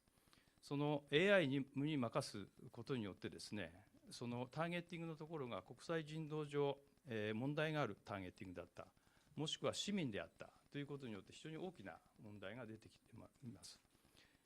またですね、3つ目につきましては、戦闘構造におきましては、予期せぬエスカレーションということが起こります。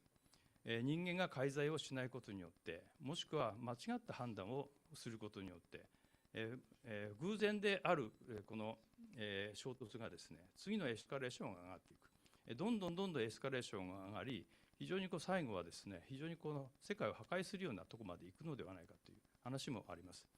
現在、このウクライナにおいての一つの教訓は、核の脅威が顕在化したということがございます。ですから、我々としては、その核の脅威に対してもしっかりとエスカレーションがその拡大をしないようなことを考えなきゃいけないと。そのプロセスの一つの中において、指揮官のもしくは国家指導者の意思決定のプロセスというものがあります。そこにしっかりと今はもうすでに AI がどんどん入ってきている。もしくはこれからの時代というものはそれが増大していくというリスクがございます。ですから AI 時代を迎えた安全保障、もしくは軍事組織というものにつきましては、やはり信頼というものが極めて大事だというふうに思っているところであります。信頼なくした軍事組織、信頼感がない指揮官の意思決定というものは、これは絶対避けなければいけないということなんだろうと思います。ですから、この信頼感というものについて作るためには、やはり AI 時代の中においても、しっかりと人間が介在をした意思決定をするということ。2つ目は、そのデータによって AI がその意思決定というか、AI が機能するわけですから、しっかりとそのデータを守るということ。今やサイバーの攻撃が常態化していますので、その防護体制をしっかり取るということ。そして、責任という責任というですね、結果責任ということがありますけれども、しっかりとその責任がどのような形で意思決定されて、どのような形で判断が下されているかということをしっかりと検証ができる、それを明らかにする透明性というものも重要ですし、それを最後にチェックするという機能も重要ではないかというふうに思っているところです。しかしながら、AI の時代、これは AI はですね、素晴らしいこの時代だと思いますので、これはその信頼感のあるその基盤を構築することが我々に求めていると思っています。以上です。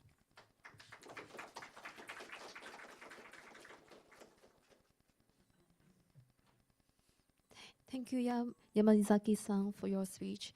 Next, I would like to invite Mr. Tetsuro Tan, CEO and CTO of Delta, to share with us a few words.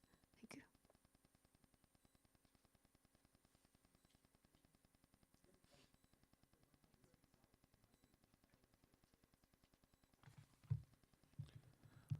お世話になります。株式会社デルタ、CEO と CTO を兼任しておりますタンと申します。本日はこういった場にお招きいただきまして大変光栄に思っております。よろしくお願いいたします。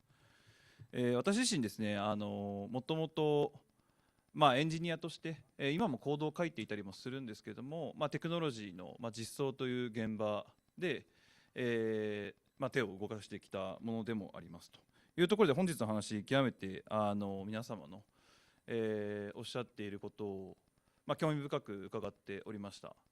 先ほど中山先生の方でおっしゃっていただいたものづくりというお話だったりとか、先ほどですね、デュークさんからもお話のあったエージェント止められるといった体制だったりとかも、トヨタのアンドン、皆がこう製造ライン止められるような構造とも少し関わってくるななんてことも現場の人間としてはすごく感じておりまして、そういった中で日本の特性だったりとかどういったポジションが取れるのかといったところを興味深くお伺いしておりました。本日はよろしくお願いいたします。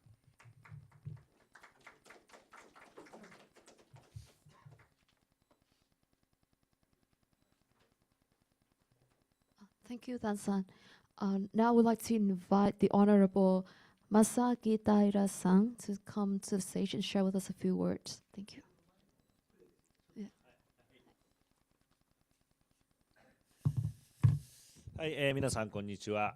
ご紹介いただきました日本の国会議員、衆議院議員の平正明です。昨年はデジタル大臣を務めておりました。合わせてサイバー安全保障の担当大臣を務めておりました。短く日本の政治家がもしくはその与党の AI の政策をやっている人間が何考えているかだけちょっと短く話をしたいと思います。まず日本はですね、世界一 AI フレンドリーな国と、学習しやすくて実装しやすい国というスローガンで一貫してやってきました。EU のようにですね、AI の名のもとにハードロー、法律でですね、厳しく規制するということはやってこなかったということであります。で結果として、ガウハムやオラクルや、AI のビッグテックをはじめてですね、6兆7兆ぐらいですかね、もう AI データセンターの投資がもう決まっているということであります。ただラージランゲージモデル、フロンティアモデルで日本が対抗するのはなかなか難しいというふうに認識を持っています。今回我々 AI ホワイトペーパー 2.0 というのを出しましたので、これ日本語版、英語版ありますので、ぜひご覧いただきたいと思います。で一つの勝ち筋としてはフィジカル AI、で2つ目がバーティカル AI ということになります。でさらにはですね、このレギュレーションの在り方が今大きな転換点に来ているというふうに思います。日本はレギュレーションを緩くやってきたんですが、アンソロピックミソス問題が出てきました。私この問題1ヶ月かかりっきりになっていましたが、さらには今週は歴史的な1週間だったと思います。オープン AI 社からですね、AI のビッグテックが自らですね、米国政府に対してもっと規制をしてくれという提言を出したということであります。これはもっぱらですね、生物化学兵器の分野でありますが、先週もアンソロピックの幹部と話しましたけども、リスクは4つ。1つはサイバーセキュリティ、これはミソスの問題がまさにそうであります。2つ目は生物化学兵器で、3つ目はですね、どんどんAI が自律的に進化をしていってしまう問題、そして4つ目がそれに関連をして人類が AI をコントロールできなくなる事態、この4つをですね、挙げているわけであります。でこれはですね、私は日本の AI のレギュレーションを作ってきた人間から言うと、中国が半年1年遅れで追随をしていく中で、我々西側だけがですね規制強化をしてしまって、中国にあらゆる面で抜かれてしまってはですね、これはなかなか厳しい世界になるので、そこは気をつけなければいけない。しかしながら、もうビッグテックが政府に規制をしてくださいと、私たちを規制をしてくださいという時代にあってですね、これ国際的なルールをも作らざるを得ないと思っています。でそれはまさに核兵器の管理と同じような管理体制でありますが、一つ問題はちゃんと中国が入ってこないとですね、何の意味もないという非常にハードルの高い話でありますので、こういったところはですね、今米国も中国もなかなか先が見えない意思決定をする国々でありますので、我々日本や、いわゆるミドルパワーの国々、またグローバルサウスの皆さんとですね連携をしながらですね、このルール作りをやっていくと。で日本は2023年に広島サミットで広島プロセスというですね、考え方を提案をした国でもありますので、こういった AI の新しい局面においてですね、この国際ルール作りに、我が国としても貢献をしていきたいと、そのように思っております。今日はよろしくお願いいたします。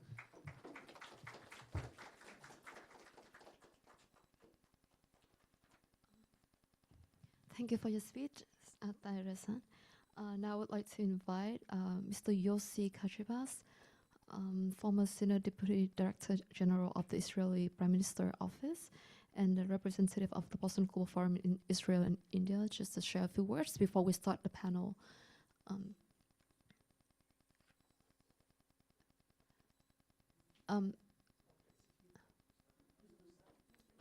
Just start the panel? Okay. I would like to invite all the panelists to come to the chair. I would like to invite Mr. Nguyen Anh Tuan, Mr. Bùi Ngọc Đức, Koichi Yamazaki-san, please come to the stage. Masaki Taira-san, please come to the stage. And please come to the stage. Nakayama-san.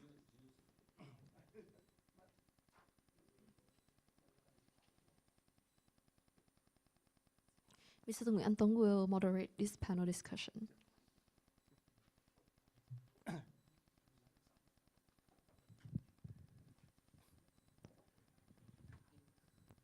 I think we talked very much already, so I hope we have time for our dear people here, audience here, to Q&A discuss with our panelists and myself. So first, Josie, please. Yeah. Okay. First of all, I would like to thank you for inviting me to participate in this important event today. I think it's very important to emphasize before getting into details that, you know, we say in Israel, there is no opportunity without threat. So I would like to start with a short personal experience of my own. I think General Yamazaki will agree with me. When I was a young officer, at that time there were no cell phones. So military officers could not use cell phone. And the first time cell phone get into as a new technology, so the commander of the Air Force wanted to have a cell phone. And he explained to the chief of staff, I need it in order to give orders when I'm not in office. And the head of the information security department in the intelligence said, no, you cannot use cell phone for military use. Well, and then now when we are looking at it at around 30 years after this event, I would like to emphasize, we will not stop the emerging of AI technology. We have to use it. We have to escort the process. We have to continue. There are a lot of advantages for the society in AI, and we have to be very careful from frightening ourselves from using AI technology. So I wanted to open with this to remind ourselves AI is a good process that we have to make sure that we are escorting it and giving the right direction. Second thing I would like to emphasize, it's always good to have regulations and procedures and these kind of things. But one more thing we have to remember is that there will always be those countries, organizations, people that are not working according to our rules and regulations. Okay? So we have to understand there is no 100%. There is no 100%. Always, always, always, and we say even if you have a very good intelligence, those who want to surprise you will succeed to surprise. Okay? So it's not only developing the trust and this kind of thing. You cannot trust enemy. And enemy will always try to surprise you. And you cannot trust criminal. And criminals will always try to surprise us. And you cannot trust even some people from our society cannot be trusted. So please understand, we have to understand as a society in all the countries in the world, there is no 100%. And it's an issue like a cybersecurity, it's an issue of a risk assessment. And I will tell you my personal point of view. Trust is built by, first of all, it takes time to build trust. It takes time. When you start, I remember when I served in the Israeli Prime Minister office, there was a very interesting discussion in the cabinet about using digital tools for digital health, okay? And always there was the issue of privacy, information security, et cetera, et cetera, et cetera. We cannot stop it. We have to live with it. We have to put the regulation. We have to do our best, but we cannot stop it. Same when I was invited by Google to drive autonomous car in California. I was, I think, one of the first foreigners driving this kind of car. There will be autonomous car. We cannot stop it. There will be. And of course, moral issues like, okay, what if two cars, autonomous cars, are doing a car accident, or what happens if from the one side, person tried to cross the street, on the other side, dogs trying to cross the street, what should the car decide? Which one should to hit? Many, many things that we should take into consideration, we should handle, but we will not stop the process. So I think this is one of the things I wanted to emphasize today. The second thing, and I don't want to talk too much, the second thing is you know, some societies, some countries think that the AI is the new king and the cybersecurity is the old king already died. What I would like to say, no, they have to live together because you know, as long as the AI is developing, the computing should be more stronger, more information is based on computers, and if your computers are not safeguarded or you are not taking the right cybersecurity actions, so you put yourself in a risk and the trust cannot be achieved. So I'm really concerned about the emerging society, which the professor talked about. They cannot jump on the phase of having capabilities in cybersecurity and move to the next stage of AI capabilities without having the cybersecurity there, because this might be very risky, even for those who have appetite for risk. So this is for just starting. Thank you very much. Thank you so much for great panelists talk already. And I think, yes, as my remark is a very, very historical moment for the world with AI. That we need to action. Yet we talk, and government, big tech, and university thinkers, think tanks talk already. Now action. How we can do with that? So before I would like to offer some question with our panelists. I would love to hear from our people here, and you can raise questions and raise your ideas. Not only ask, you can raise ideas. How we can act, how we can react, how we can make and implement, make it happen. Yeah. Please raise the hand. We look forward to your hand.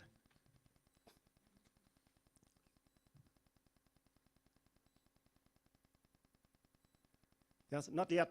So not yet, not ready yet. So I would like to learn first from our panelists with maybe I think Nakayama. Yeah, you can action. What action we do? Thank you so much for your words and remarks. Role of Japan and you leaders for this initiative. Japan and Global South and LDP and Japan government. Okay. But so now you think action. You are leader for Global South and Asia for ZIP AIWS trust architecture and implementation for ZIP. Yeah. So thank you very much again for gathering this meeting. And I'm so sure that all the audience has a question more than us, I think. So don't hesitate. This is Japan, but it's Chiba, so don't be shy, okay? So first of all the panelists, I'd like to thank you. And also the Yossi Katribas, I think he talk about cybersecurity and AI, but I think he is not, how do you say, like speaking about opening remarks. But on the other hand, he's already said about the result of this meeting. And I committed the cybersecurity community. And then also I belong to a cybersecurity special team. So I understand lots of strategy and also techniques and deep techs. For example, like the minister and also the other speakers, guest speakers talk about anthropic AI, Claude issue. But honestly speaking, even AI, the society, world society before found AI, actually already that kind of techniques and deep techs already exist, I think. And AI appears and just rapidly speed up to make the process itself. So the problem is the human, because as Yoshi said, criminals try to build the trust. It's almost difficult, and the terrorists and any other bad peoples, very difficult. but the human who receiving effect from those criminals, we try to protect the computers by the security softwares. But on the other hand, they can break through the security. So what the final security is, you have to install in your brain. So that's why all the fake news and deep fakes, like using AI, is very tricky. And also the General Yamazaki told about Clausewitz, the old saying.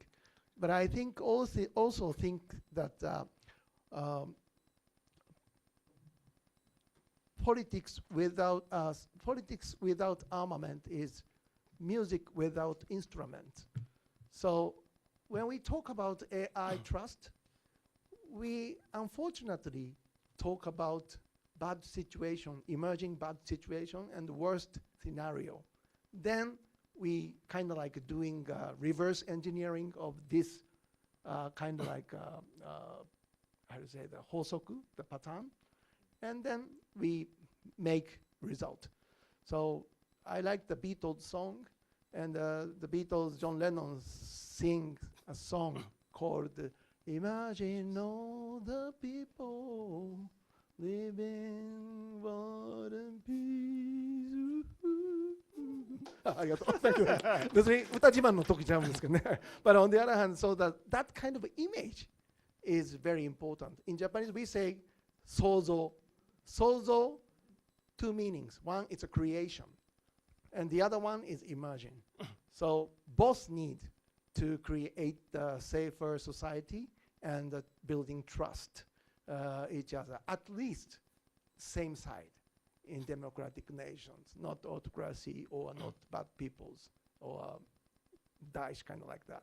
So that is my opinion after I receive that kind of spectacular, generous, unique opinions. Thank you. ありがとう。ありがとう。ありがとう。It's allowed you to clap a hand. Thank you very much. Thank you, thank you. Yes, please. 素晴らしい歌の後ですけども、ちょっと日本語で話させていただきます。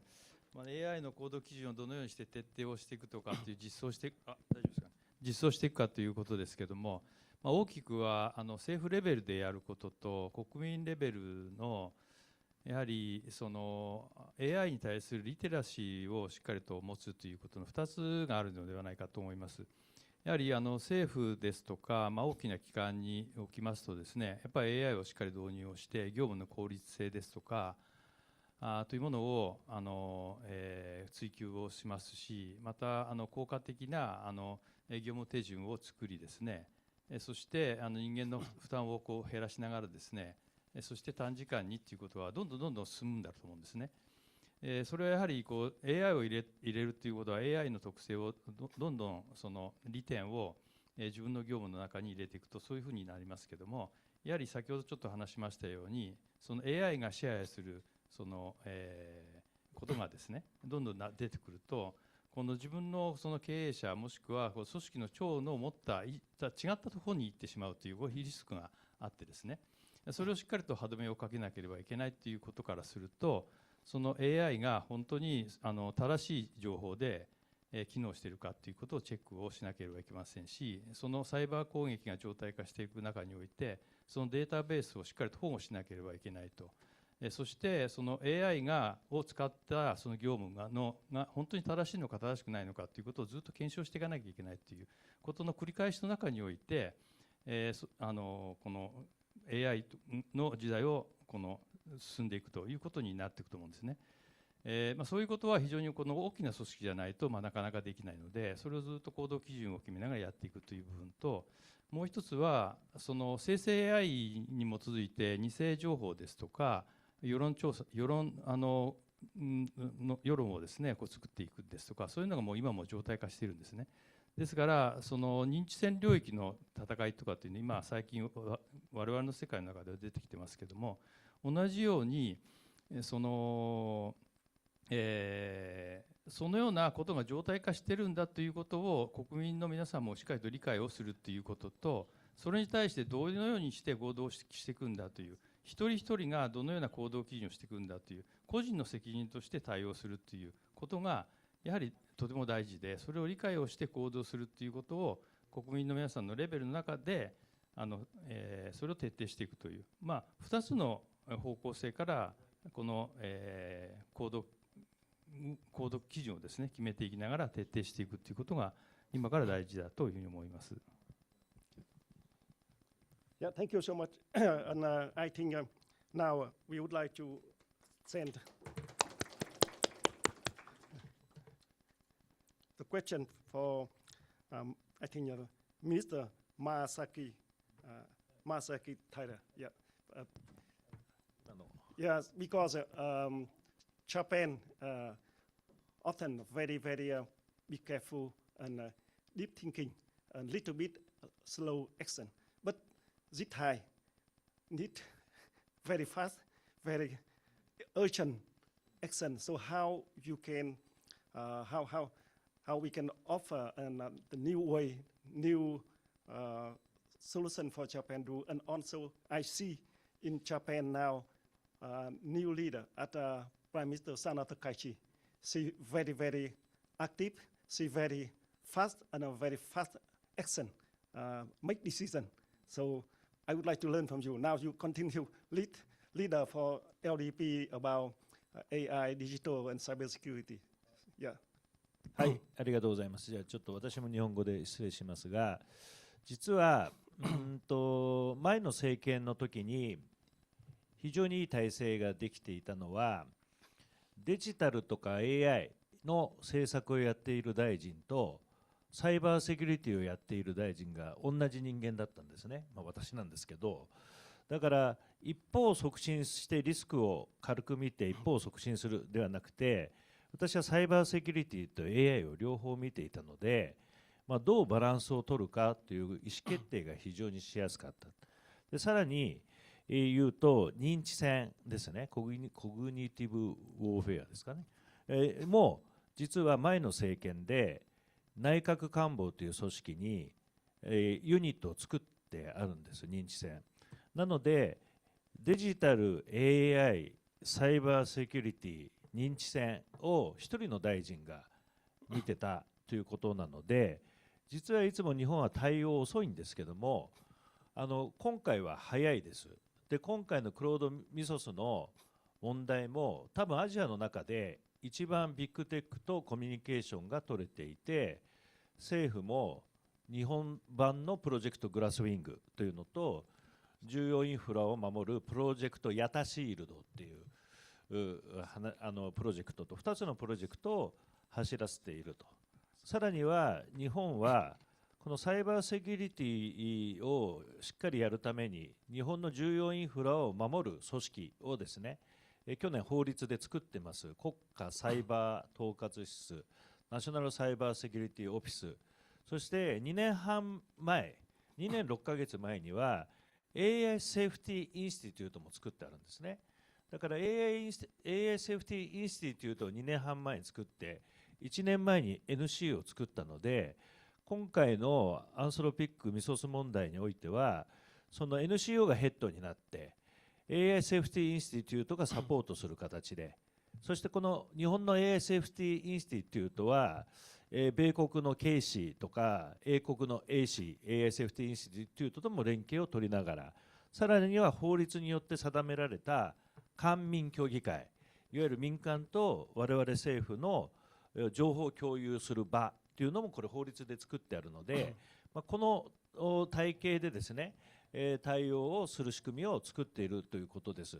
それで繰り返しになりますが、一番の問題は中国の AI で、私去年大臣の時に OECD でもイギリスの大臣との2人でのバイ会談の時もオーストラリアも米国もずっと言ってきたのは、中国のフロンティアモデルの AI をどう封じ込めるか。日本は以前に通信インフラの何ですかね、ファーウェイとかの通信インフラとかのリスクをいち早くですね、国際社会に注意喚起をして今の仕組みを作った前例があります。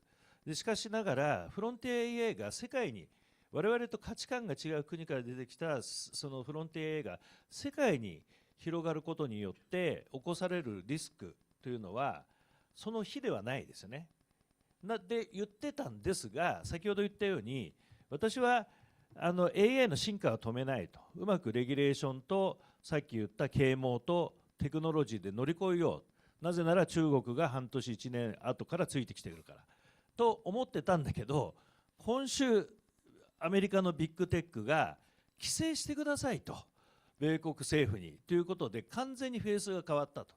なので封じ込める段階ではなくて AI 全体のリスクに対して人類としてどう向き合うか。ただ先ほどお話しあった通り、ルール作っても守る人と守らない人がいるというこの世界の矛盾を抱えながら、どうやってこの AI の脅威から人類を守るのかという大命題を今週突きつけられたので、夜も眠れないっていう状態です。Thank you so much, Minister Taika. And I think Israel government very smart in decision and very fast way. So, Josie, could you share your experience with Prime Minister Netanyahu when you work with him? First of all, I'm not sure I agree with you that the government is smart, but let's leave it there. I believe in the private sector. Oh.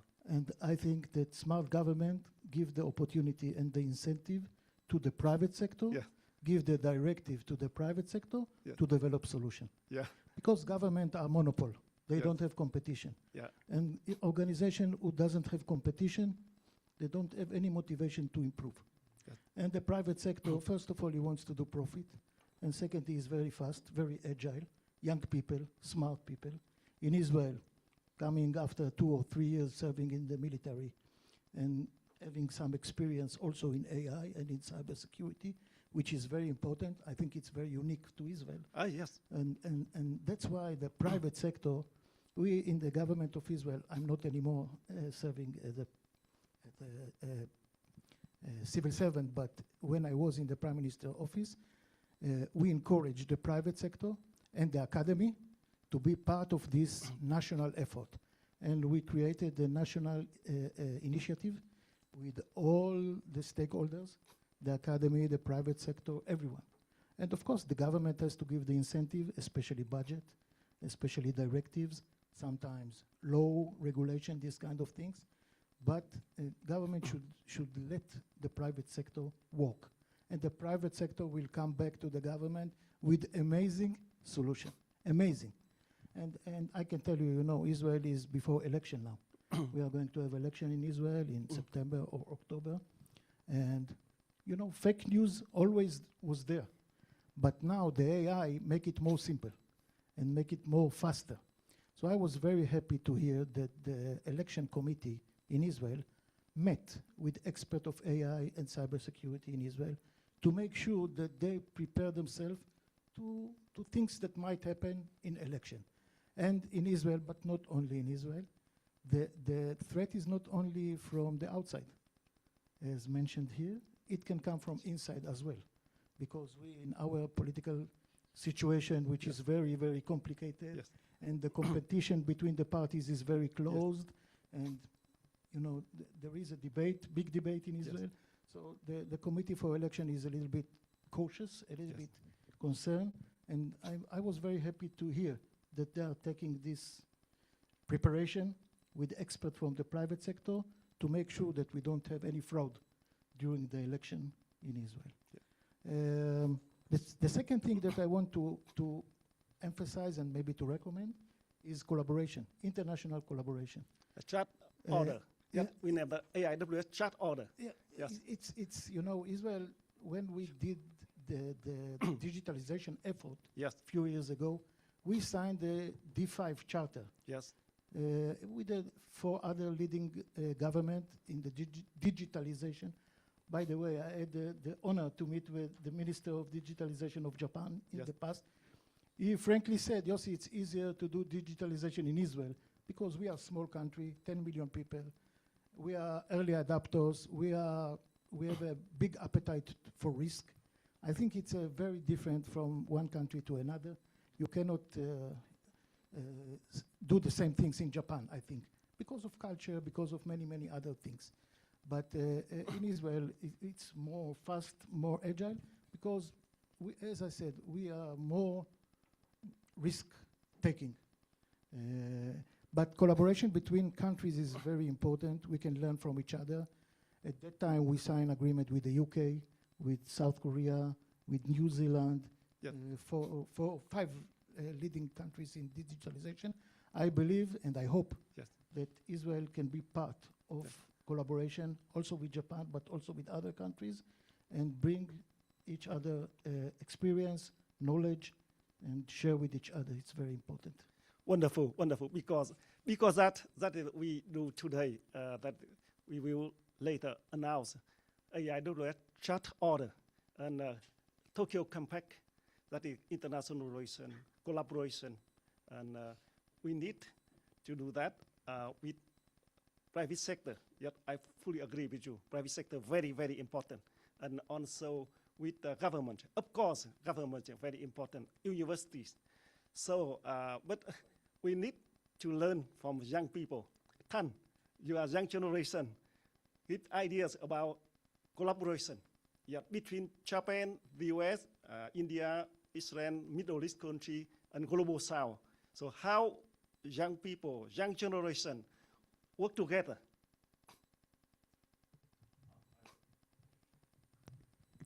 ありがとうございます。若い世代の、日本だったりとか中央諸国とか、アメリカとかイスラエルとかとのコラボレーションというテーマで振っていただきました。私もそんなにものすごく若いわけでもなくてですね、もっと若い世代っていうのは十何歳っていう人たちがいるんですけれども、今すごく若い起業家ってみんなアフリカに行っているみたいなところがあって、クリプトの世界だったりとか、その東大京大のもう本当にものすごく優秀な起業家ってもはや、もうケニアとかに行って、現地でナイジェリアとかに行って現地でそのサンダルを作るスタートアップを作ったりとか、なんか鶏を育てるスタートアップをやるみたいな人たちが出てきていますと。なんで今まで日本のその起業家ってすごくこうドメスティックに閉じて、国内でサースやっていい感じに IPO したらいいよねみたいな世界観でやってきたような人たちも多くいると思うんですけれども、今の、少なくとも私が知っている日本の若い起業家っていうところ人たちはもうグローバル見ていますし、それもなんかその今まで US だけがグローバルみたいな考え方もあったと思うんですけども、中東だったりとか東南アジアだったりとかアフリカも含めたところを最初から見ている人たちがすごく増えたなと思っているので、コラボレーションっていう意味からすると、そういう私なんかよりもずっと若い10代の起業家っていうのが最初からグローバルで起業するって選択肢を持っている。それはその先ほどできたプライベートセクターっていうところでの話題にもつながってくるのかななんてことを思っておりますので、そういったところで若い世代はすでにインターナショナルなコラボレーションを始めているし、それが当たり前になってきているなというふうにも感じているというところでございます。Thank you very much. And you know, to see that today the US, Japan, and Vietnam, that is an emerging country and very fast development and very close relationship between Vietnam and Japan. And we are very happy and glad to thank Vietnamese entrepreneurship and companies and people accompany with our initiative, AIWS Chat Infrastructure. And today we discuss and announce AIWS Chat Order and from One Vietnam. And so private sector, Mr. Bùi Ngọc Đức from Blue Mark. And also I share with you, I have many good friends from Vietnam, accompany not only in standards, not only in business and working, but also culture. And one company in Vietnam, they do SNFT, very, very specialty from mountain of Vietnam with 400 years to 1,000 years. And they contribute to build culture for AIWS, the Lumina culture. And I hope that Japan, Vietnam, long traditional tea and learn tea culture from Japan together.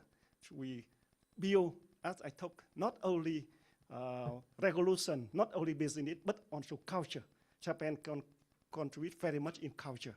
That is we do. So would love to learn from Mr. Duc about business and about private sector. How you think a few words, I would say about few words about make our AIWS standard, a trust standard happen as you present already. Thank you. Duc. Thank you, Anh Tuan. So first question came to me last year when I read through that every countries in Asia, like Singapore, India, China, Japan, so they have defined and established their own standard, how to check through, how to trust in AI system, how to measurable that the AI that they can buy from other AI suppliers that can be trustable. But there's no common platform that across all the countries can use in order to measure or in order to define whether AI system from one supplier can be trusted. So just now, Joseph just shared that some other countries already sign off one paper that's saying later on we'll develop the system in order to measure the AI system. So I'm working in private sector. We use AI across our functional department, from marketing, from finance, from our strategy department, and from our sales teams. So from our side, whatever, in order to speed up our work progress, make the product faster, and less people involved in the work, okay? Because our company scale is up to 5,000 people. And I wish someday, as a role of chief executive of the chairman of executive board, I wish someday that I just managing about 5 people rather than 5,000 people. But the more we use, the more we apply AI products, the more concern for us as a board of directors. That because our AI system using and interfacing with other millions of customer, home buyers. So how we retain our data properly, and how to make sure that our customer data is not exposed in order to train another AI system again.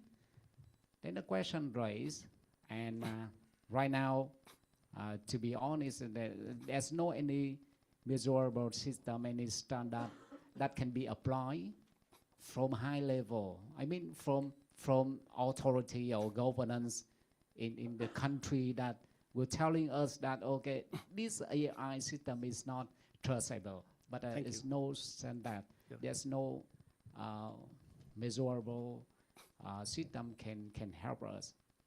So from our side, thank you.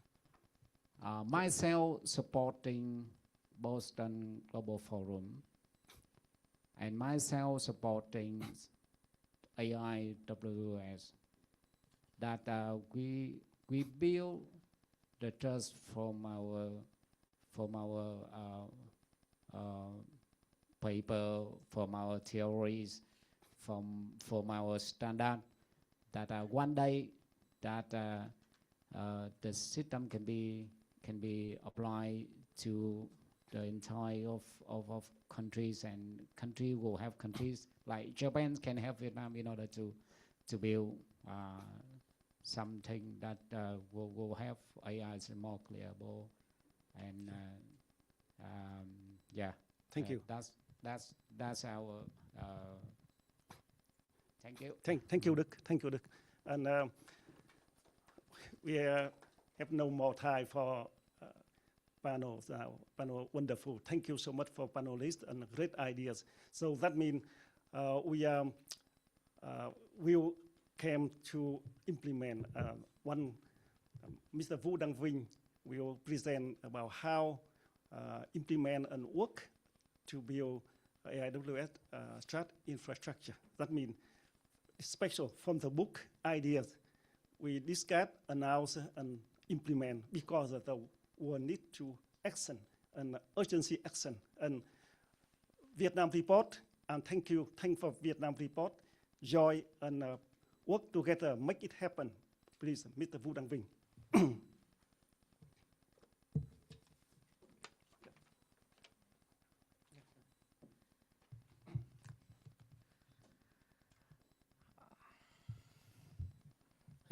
Ladies and gentlemen, I'm honored to be here to speaking in the prestigious conference, and I would like to present the topic to come to how we can take AI infrastructure come to the practice. So as you know, Vietnam report, we are the business rating and market research. We have for more than 20 years to conduct evaluation of financial, not only financial, but also the reputation, trust. So we all the speaker here or discuss about the how to build the AI infrastructure. So now we need to think of the model, how to put into practice. So I would like to make my short presentation is, as you know, that AI is the human being have the fundamental question about the how we can achieve and build the powerful tool.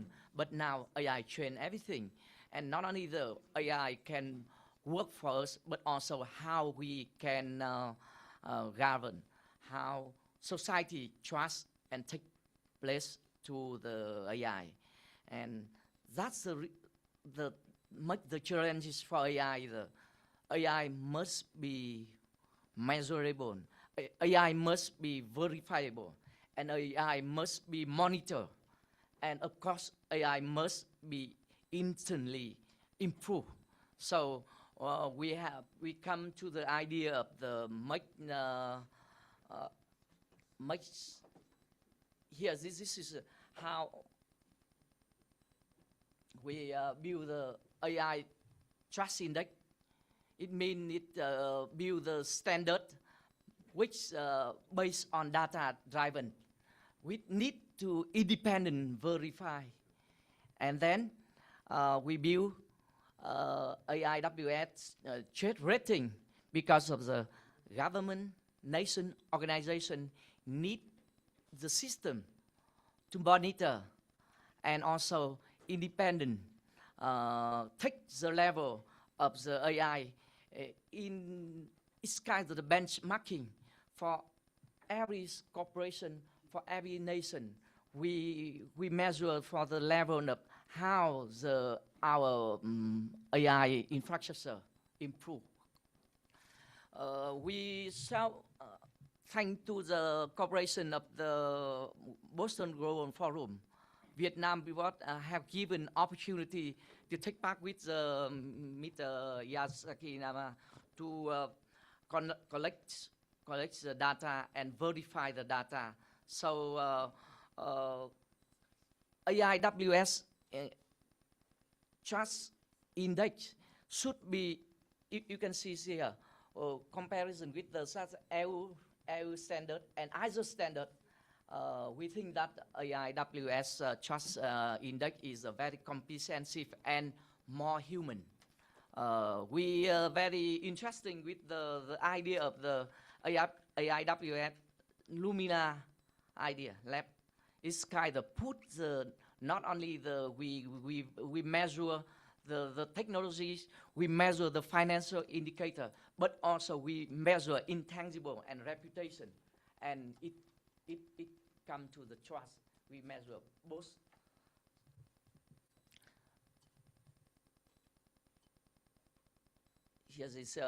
This is the benchmarking feature compares global Boston Forum AIWS Trust Index and others indicator. In European countries, they also have the standard for AI measurement. You can see here. And I would like to focus on the slide. I'm sorry. So what we can take in action is the first thing we can produce the methodologies to measure and to rating the AI trust rating. And the second, it need to, because AI need to data like the oil of the economy. So we can contribute to the infrastructure in the AI trust rating about the data driven and real-time data in order to measure the standard. And the third sector is we need to build the community in Asia country, Vietnam and Asian country and Japan. We can need to build the community because of if we have the share all the reason, use the same standard and focus on the same benchmarking, it's very powerful to improve the standard and the quality of the AI. So that's the case where we turn on the key question. It must be not only the AI makes the disruption development, but also put the trust into the verifiable mechanism, monitor mechanism, and instantly improve. That's the idea. And on behalf of Vietnam Report, I would like to spend special thanks to Boston Global Forum, Mr. Nguyen Anh Tuan, and Mr. Nakayama has supported to put this initiative into active in this August of this year. We will continue to improve and take the data to verify and to build the community. All the corporate sector can follow these standards. Thank you for listening.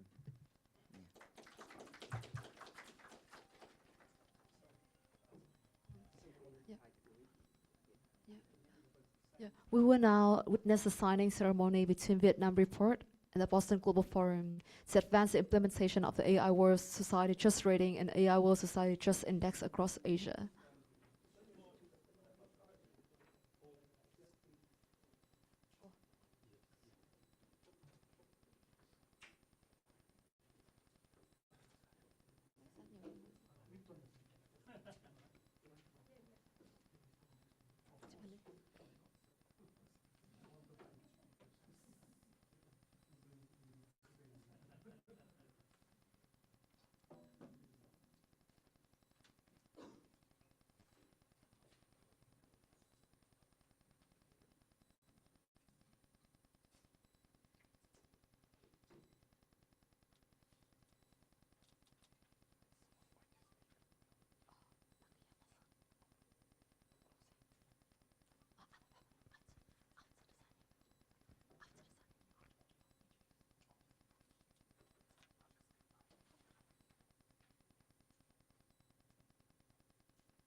Congratulations to both organizations on this important milestone.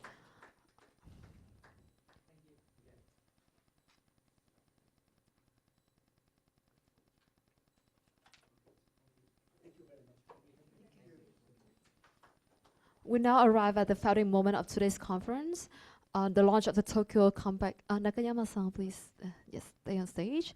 The Tokyo Impact represents a shared commitment to trustworthy AI, human dignity, wisdom, and international collaboration in the AI age. Nakayama-san, please present the Tokyo Compact. 大丈夫です。皆様本当に長時間にわたりまして今日のこの会議にお付き合いをいただきまして本当にありがとうございます。お忙しい中また他にもたくさんのユニークな展示がある中で AIWS にお時間を割いていただいたこと本当に心から感謝を申し上げたいと存じます。今日ですね実は私が自民党の日本とグローバルサウスの連携本部の本部長というのを実は仰せつかってましてそういった意味からも ASEAN の10カ国南シナ海を取り囲む非常に重要な国々その中でも最も強い国で日本と親和性が高いのが私はベトナムだと思っています。それから民主主義先ほどもちらっと申し上げましたけれども Google が検索できる国っていうのは自由があると思います。そういった意味でベトナムとの連携っていうのは非常に重要だと重ねて申し上げておきたいと思いますしそしてまた同時にイスラエルから今日はヨッシーがある意味代表して来てくださいました。ヨッシーの意見っていうのはですね私は本当にいつも尊敬してまして非常に端的に結論を言ってくれるそして理由も分かりやすいそして何よりも現実主義ということが私はイスラエルのオピニオンとして非常にヨッシーが話している内容に賛同できます。でこの東京コンパクトに入る前に最後に私の意見として申し上げておくと最近アンソロピック社のクロード・ミュトスの話が出たりして世間がいろんな話題でさらわれたような気がします。片山財務大臣の下でメガバンクさんが集まってでいよいよアンソロピック社のサービスなんかを利活用するというニュースも出てました。しかし私が注目しているのは一体じゃあ日本のメガバンクさんとかサービスを利用される方は一体いくらの利用料を支払うのでしょうかというところを実は注目をしています。それからいろんな情報の中で例えば日本を攻撃しようと思っている国が今まで48時間かけて日本を攻撃するサイバー攻撃をすると48時間の時間が仮に準備時間が4時間に縮まったって言われたら私は非常に懸念を持ちますけれども今のところ私の少なくとも情報のネットワークには48時間の準備時間が4時間に短縮されたという情報は幸いながらございません。その中で今こういうクロード・ミュトスのような話が出てて実際これから IPO をしていくということを考えるとある意味の資金調達ということも考え方としては見方というのもあるのではないかなと。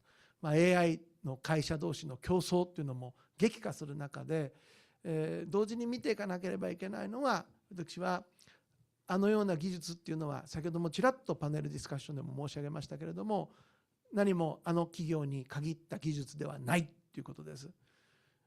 お金を出せば買えるようなものもあります。600億とか500億とかそのぐらいで全ての技術を買うこともできる。じゃあ日本の政府とか民間企業はああいった技術をただ恐れるだけじゃなくて自分たちで開発が難しければお金を出して買収をして日本のものにしていくという考え方、GAFA のような M&A の考え方で持ってきてそしてまずは持ってきた後にリバースエンジニアリングをして日本人が得意な改善を施してそして世界に対してそれを新たなプラットフォームとして提供するより信頼のもとで提供するということも考えられるのではないかなというふうにいつも最近この AI の話題を聞くたんびに実は考えております。今の私の試験はこのぐらいにさせていただいて、最後の仕事でもございます東京コンパクトというものを朗読をさせていただきたいと思います。できるだけ早口で日本語で読ませていただきますので、一つご理解をいただけたらと思います。東京コンパクト AIWS 信頼秩序創設検証。人工知能時代に信頼の新しい秩序を作るために、本日私たちは東京に集いました。今、人工知能、すなわち AI は私たちの社会を大きく変えています。経済、安全保障、教育、医療、政治、文化、そして日々の暮らしに至るまで AI はあらゆる分野に影響を及ぼし始めております。その変化はこれまでの技術革新とは比べ物にならないほど早く、大きく、そして自律的です。だからこそ私たちは今問い直さなければなりません。AI はただ便利で強力であれば良いのでしょうか。AI は人間の自由を広げているでしょうか。人間の尊厳を守っているでしょうか。平和を強め、社会から信頼される存在になっているのでしょうか。私たちは技術の価値はその力の大きさだけで決まるものではないと考えます。本当に大切なのは、その技術が人間のために使われているかどうかです。人間の尊厳を守り、自由を広げ、社会に信頼をもたらしているかどうかです。知能があってもそこに英知がなければ AI は目的を失った力になってしまうかもしれません。しかし英知があればその力を人間の幸福、尊厳、そして共通の利益のために導くことができます。信頼は言葉で宣言するだけでは生まれません。信頼は行動によって示され、証明されなければなりません。AI の時代に必要なのは単なる約束ではありません。必要なのは信頼を図り、確かめ、説明し、改善していくための仕組みであります。私たちはこの東京コンパクトを通じて AI の時代にふさわしい信頼の秩序を築くことを宣言します。この秩序は特定の国、企業、組織、または権力のためのものではありません。人類全体のためのものであります。特に強い力によって不利益を受けやすい人々、自分を守る手段を十分に持たない人々を守るためのものです。私たちは自由で開かれ、安全で人間性を大切にする世界を作るために、ここに東京コンパクトを採択いたします。第一部基本原則一つ、AI は常に人間の責任のもとに置かなければならない。AI は人間に代わって判断することがあっても、その責任まで AI に任せることはできません。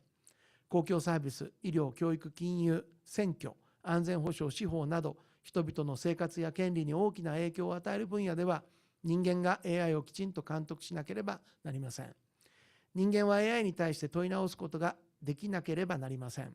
その判断を検証し、必要な場合には止めたり、修正したり、覆したりできなければなりません。形だけの監督では不十分です。内容を理解していない監督も不十分であります。問題が起きてからでは間に合わない監督も不十分です。AI は決して人間の尊厳、人権、そして人命を脅かすものであってはなりません。2つ、最も大切な基準は人間の尊厳である。AI を評価する上で最も大切な基準は人間の尊厳です。AI は人間を助けるために使われるべきです。人間の自由を広げ、理解を深め、より良い人生を支えるために使われるべきです。人を騙したり、操ったり、傷つけたり、単なるデータや道具のように扱ったりしてはなりません。効率が上がるとしても人間の尊厳が損なわれるなら、その使い方は認められません。効率と尊厳がぶつかるとき、優先されるべきは尊厳です。3つ、信頼は AI 時代の社会インフラである。AI の時代において信頼は単なる気持ちや印象ではありません。信頼は社会を支えるインフラです。道路や電気、水道が社会に必要であるように、AI の時代には信頼の仕組みが必要です。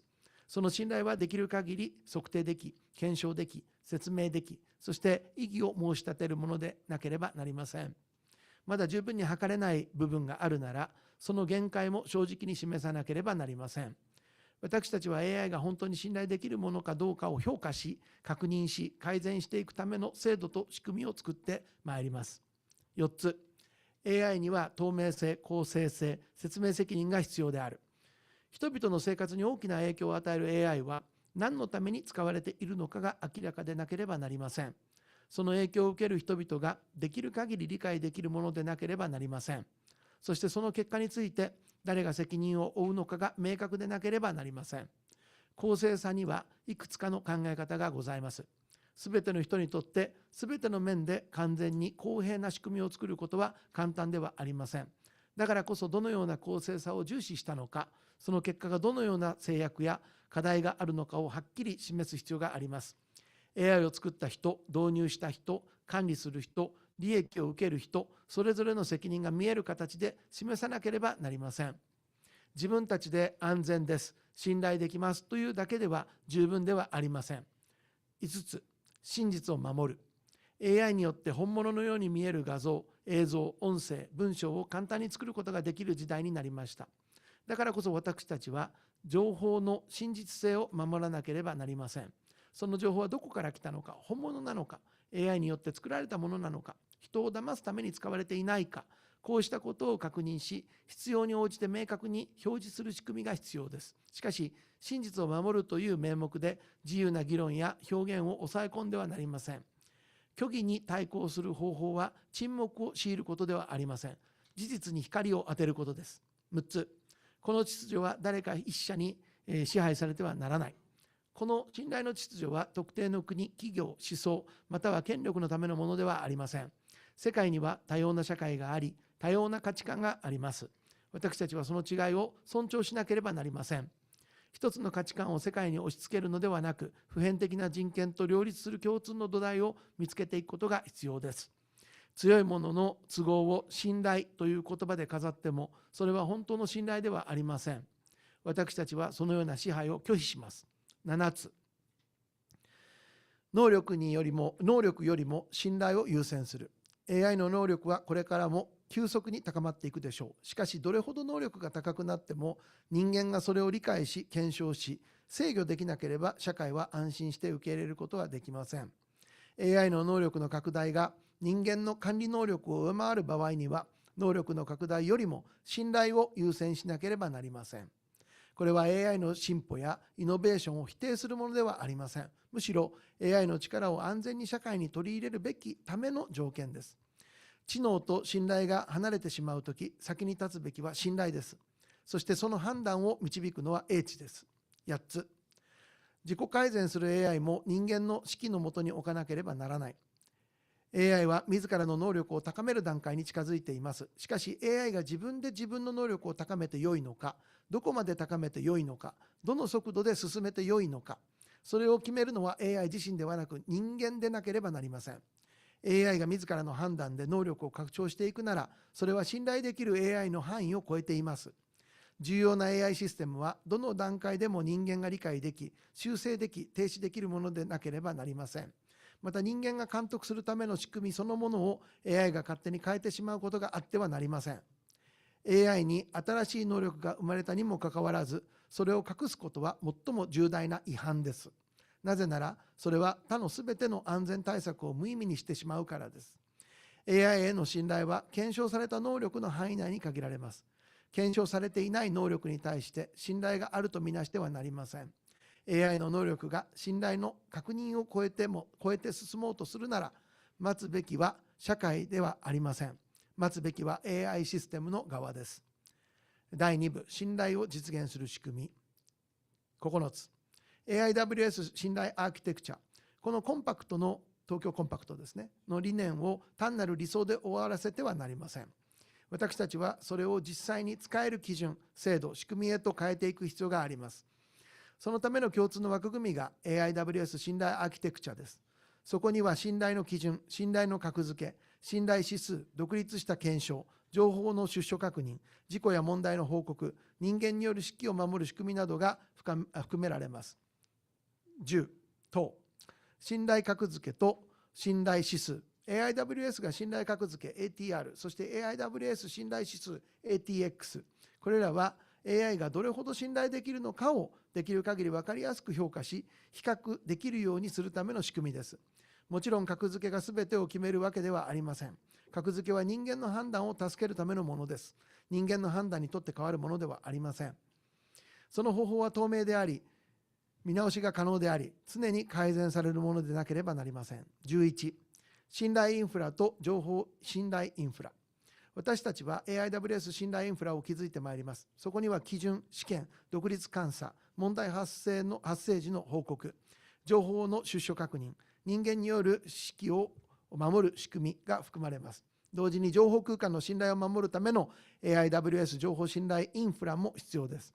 ある国、ある企業、ある組織が得た知見はすべての人を守るために共有されるべきです。12、AIWS 信頼基準。この東京コンパクトは AIWS 信頼基準に基づいて実施されます。この基準は開かれた方法で作られ、証拠に基づき経験を通じて改善されていくものです。AI の進歩に応じて基準は進化します。しかし人間の責任、人間の尊厳、人間による指揮、そして支配を許されないという基本原則は変わることはありません。13、信頼に基づく一時停止。もし最先端の AI システムが人間の制御を超えようとしている場合、あるいは人間による監督の仕組みを無効にしようとしている場合、その時には訓練、拡張、導入を一時的に止める仕組みが必要です。これが信頼に基づく一時停止です。これは信頼できるパートナーがあらかじめ合意した手続きに基づいて、検証が終わるまで一時的に止まるための仕組みです。特定の企業や政府だけでは単独で止めることが難しい場合があります。だからこそ中立的な信頼の枠組みが必要です。参加は任意です。しかし信頼される立場を守ることには大きな価値があります。逆に単独で暴走すれば信頼を失うことになります。14、複数の AI が連動するリスク。危険は一つの AI だけから生まれるとは限りません。複数の AI が互いに連携し、影響を強め合うことで、誰も予想しなかった能力が生まれることがあります。そのため AI の信頼性は、一つのシステムだけを見て判断してはなりません。複数の AI が同時に動いたとき、何が起きるのか、その影響も考えなければなりません。機械の集合体が人間の指揮を及ばないところで、勝手に自分たちの統治のようなものを作ることは許されません。第3部、統治と良心。15、AIWS 信頼秩序評議会、AIWS 信頼秩序評議会を設立します。この評議会は東京コンパクトを管理し、基準を維持し、各地域での実施を支えます。また、この秩序が特定の利害にのっとられないように守る役割を担います。評議会はこの秩序の所有者ではありません。あくまで管理者です。この秩序はそれを信じ、支え、実践するすべての人々のものです。評議会自身も透明でなければなりません。説明責任を負わなければなりません。評価する相手から独立していなければなりません。そして硬直しないように、構成員を更新していかなければなりません。信頼を認証する者は、自らも信頼される存在でなければなりません。16、AIWS ルミナ、この秩序の魂。信頼インフラがこの秩序の骨組みであるならば、AIWS ルミナはその魂です。私たちは愛、創造性、高潔さ、英知をこのコンパクトの中心的な価値として確認します。技術は思いやりを持って作られてなければなりません。良心によって導かなければなりません。創造性によって高められなければなりません。高潔さを持って使わなければなりません。そしてより賢明な文明を築くために用いられなければなりません。AWS ルミナラボはこれらの価値を育て、文化、リーダーシップ、教育、そして日々の実践につなげるための場です。AI に求められるのは基準を満たすことだけではありません。良心に照らして正しいものであることです。17、独立した検証と監査。AI が信頼できるかどうかは、開発した企業が判断するのでは不十分です。独立した機関が検証し、監査し、評価する必要があります。企業は AI を作り、運用することができます。しかし、その信頼性を確認する役割は、独立した立場の機関が担うべきです。学者や市民社会も公共の利益を守るために重要な役割を果たします。そして、市民が不利益を受けた場合には、説明を求め、救済を受けることができなければなりません。検証する機関は利益相反を明らかにし、商業的または政治的な圧力から守られていなければなりません。第4部、実施と参加。18、アジアとインド太平洋から始めるこの取り組みは、まずアジアとインド太平洋地域における信頼できるパートナーシップから始めます。そして将来的にはグローバルサウス、さらに広い国際社会へと広げてまいります。信頼できる AI の恩恵は、豊かな国や一部の人々だけのものではありません。私たち一つのモデルを世界に押し付けようとしているのではありません。実際の取り組みを通じて信頼を築き、試し、改善していく道を示そうとしているのであります。19、自由で責任ある国々との協力。私たちはこのコンパクトの原則を共有する国々、民主的機関、大学、企業、市民社会、そして市民と協力してまいります。もちろん世界全体の合意は大切です。しかし、完全な合意を待つあまり、行動が遅れ、意味を失ってしまってはなりません。この協力は原則を共有し、基準に従うすべての人々に開かれています。20、参加。このコンパクトには国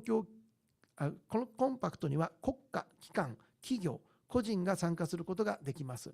ただし参加とは名前を連ねるだけのものではありません。それは原則を守り、基準に従うという責任ある約束です。参加する者は他のすべての参加者と同じ基準によって自らも評価されることを受け入れなければなりません。21、変えて良いものと変えてはならないもの。このコンパクトは時代の変化や理解の深まりに応じて進化していきます。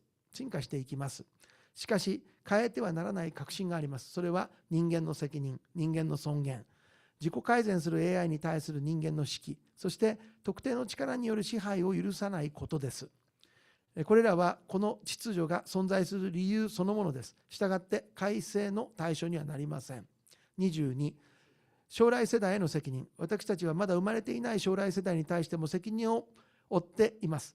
AI は今、生きる私たちの利益のためだけに開発されてはなりません。人類の長期的な繁栄のために開発され、使われ、管理されなければなりません。AI が取り返しのつかない影響をもたらす可能性がある場合、将来世代の権利と利益も今を生きる私たちと同じように大切に考えられなければなりません。結びの宣言、いよいよ最後です。私たちはこの東京コンパクトを終わりとしてではなく、始まりとして採択します。これからの道のりが簡単であるとは考えていません。私たちだけで全てを成し遂げられるとも考えていません。しかしこの取り組みが必要であること、そして今始めなければならないこと、そのことを私たちは確信しています。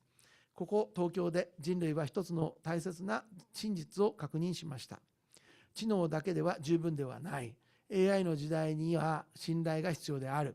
そして信頼には責任、尊厳、英知、そして人間の勇気が必要である。ここ東京で信頼を築くための歩みが始まったことを未来の人々が記憶するように、ここ東京で人類が危機の前に信頼を選び、恐怖の前に英知を選び、権力の前に人間性を選んだことを未来の人々が記憶するように。東京2026はその始まりであります。アジア2027はその最初の具体的な成果を示す場となります。AIWS 信頼秩序はその基盤です。AIWS 信頼インフラはその構造です。AIWS ルミナはその魂です。そして人類こそがその目的です。愛、創造性、高潔さ、英知。2026年6月12日、日本国東京において採択予定と。以上で申し上げた通りの東京コンパクトの発表を終えたいと思います。ご清聴本当にありがとうございました。Thank you, Nakayama-san. Mrs. Tuan will now conclude the conference.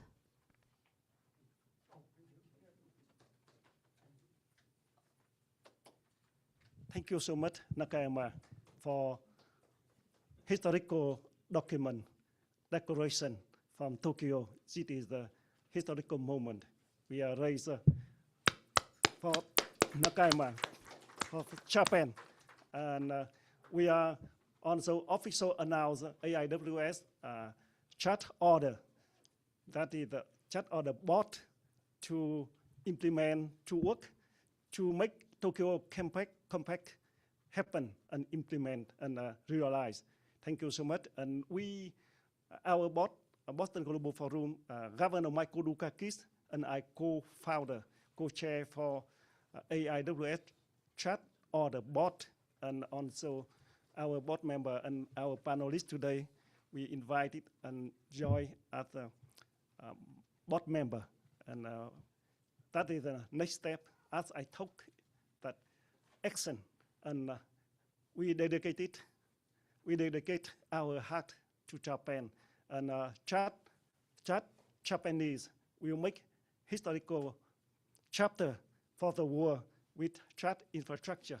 Thank you so much, and we look forward to work with you, with Japan, with our dear people here in the next step for AIWS chat order and AIWS chat infrastructure. Thank you so much for your comments, joining us today. And also we have books of Governor Michael Dukakis and I about America at 250 beacon for the IH. So we would love to present you. If you like, we feel free to come and we present the book. Thank you so much. Thank you for all. Thank you. And thank our staff, Queen, and our staff, Queen Tâm, and our very, very wonderful staff work and run this event. Thank for Tokyo, that is the Interop 26 Tokyo. And we look forward for our collaboration, our partnership to make Interop 26, Interop Tokyo expand and more impact, more significant. And we will try our best to work with Interop. And we will together with Interop to publish and maybe press release, press release, and also all documents we will post on website, Boston Global Forum, and every document.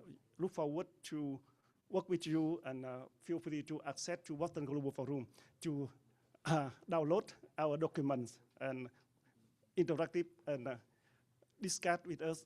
We look forward very much, highly appreciate. Again, thank you.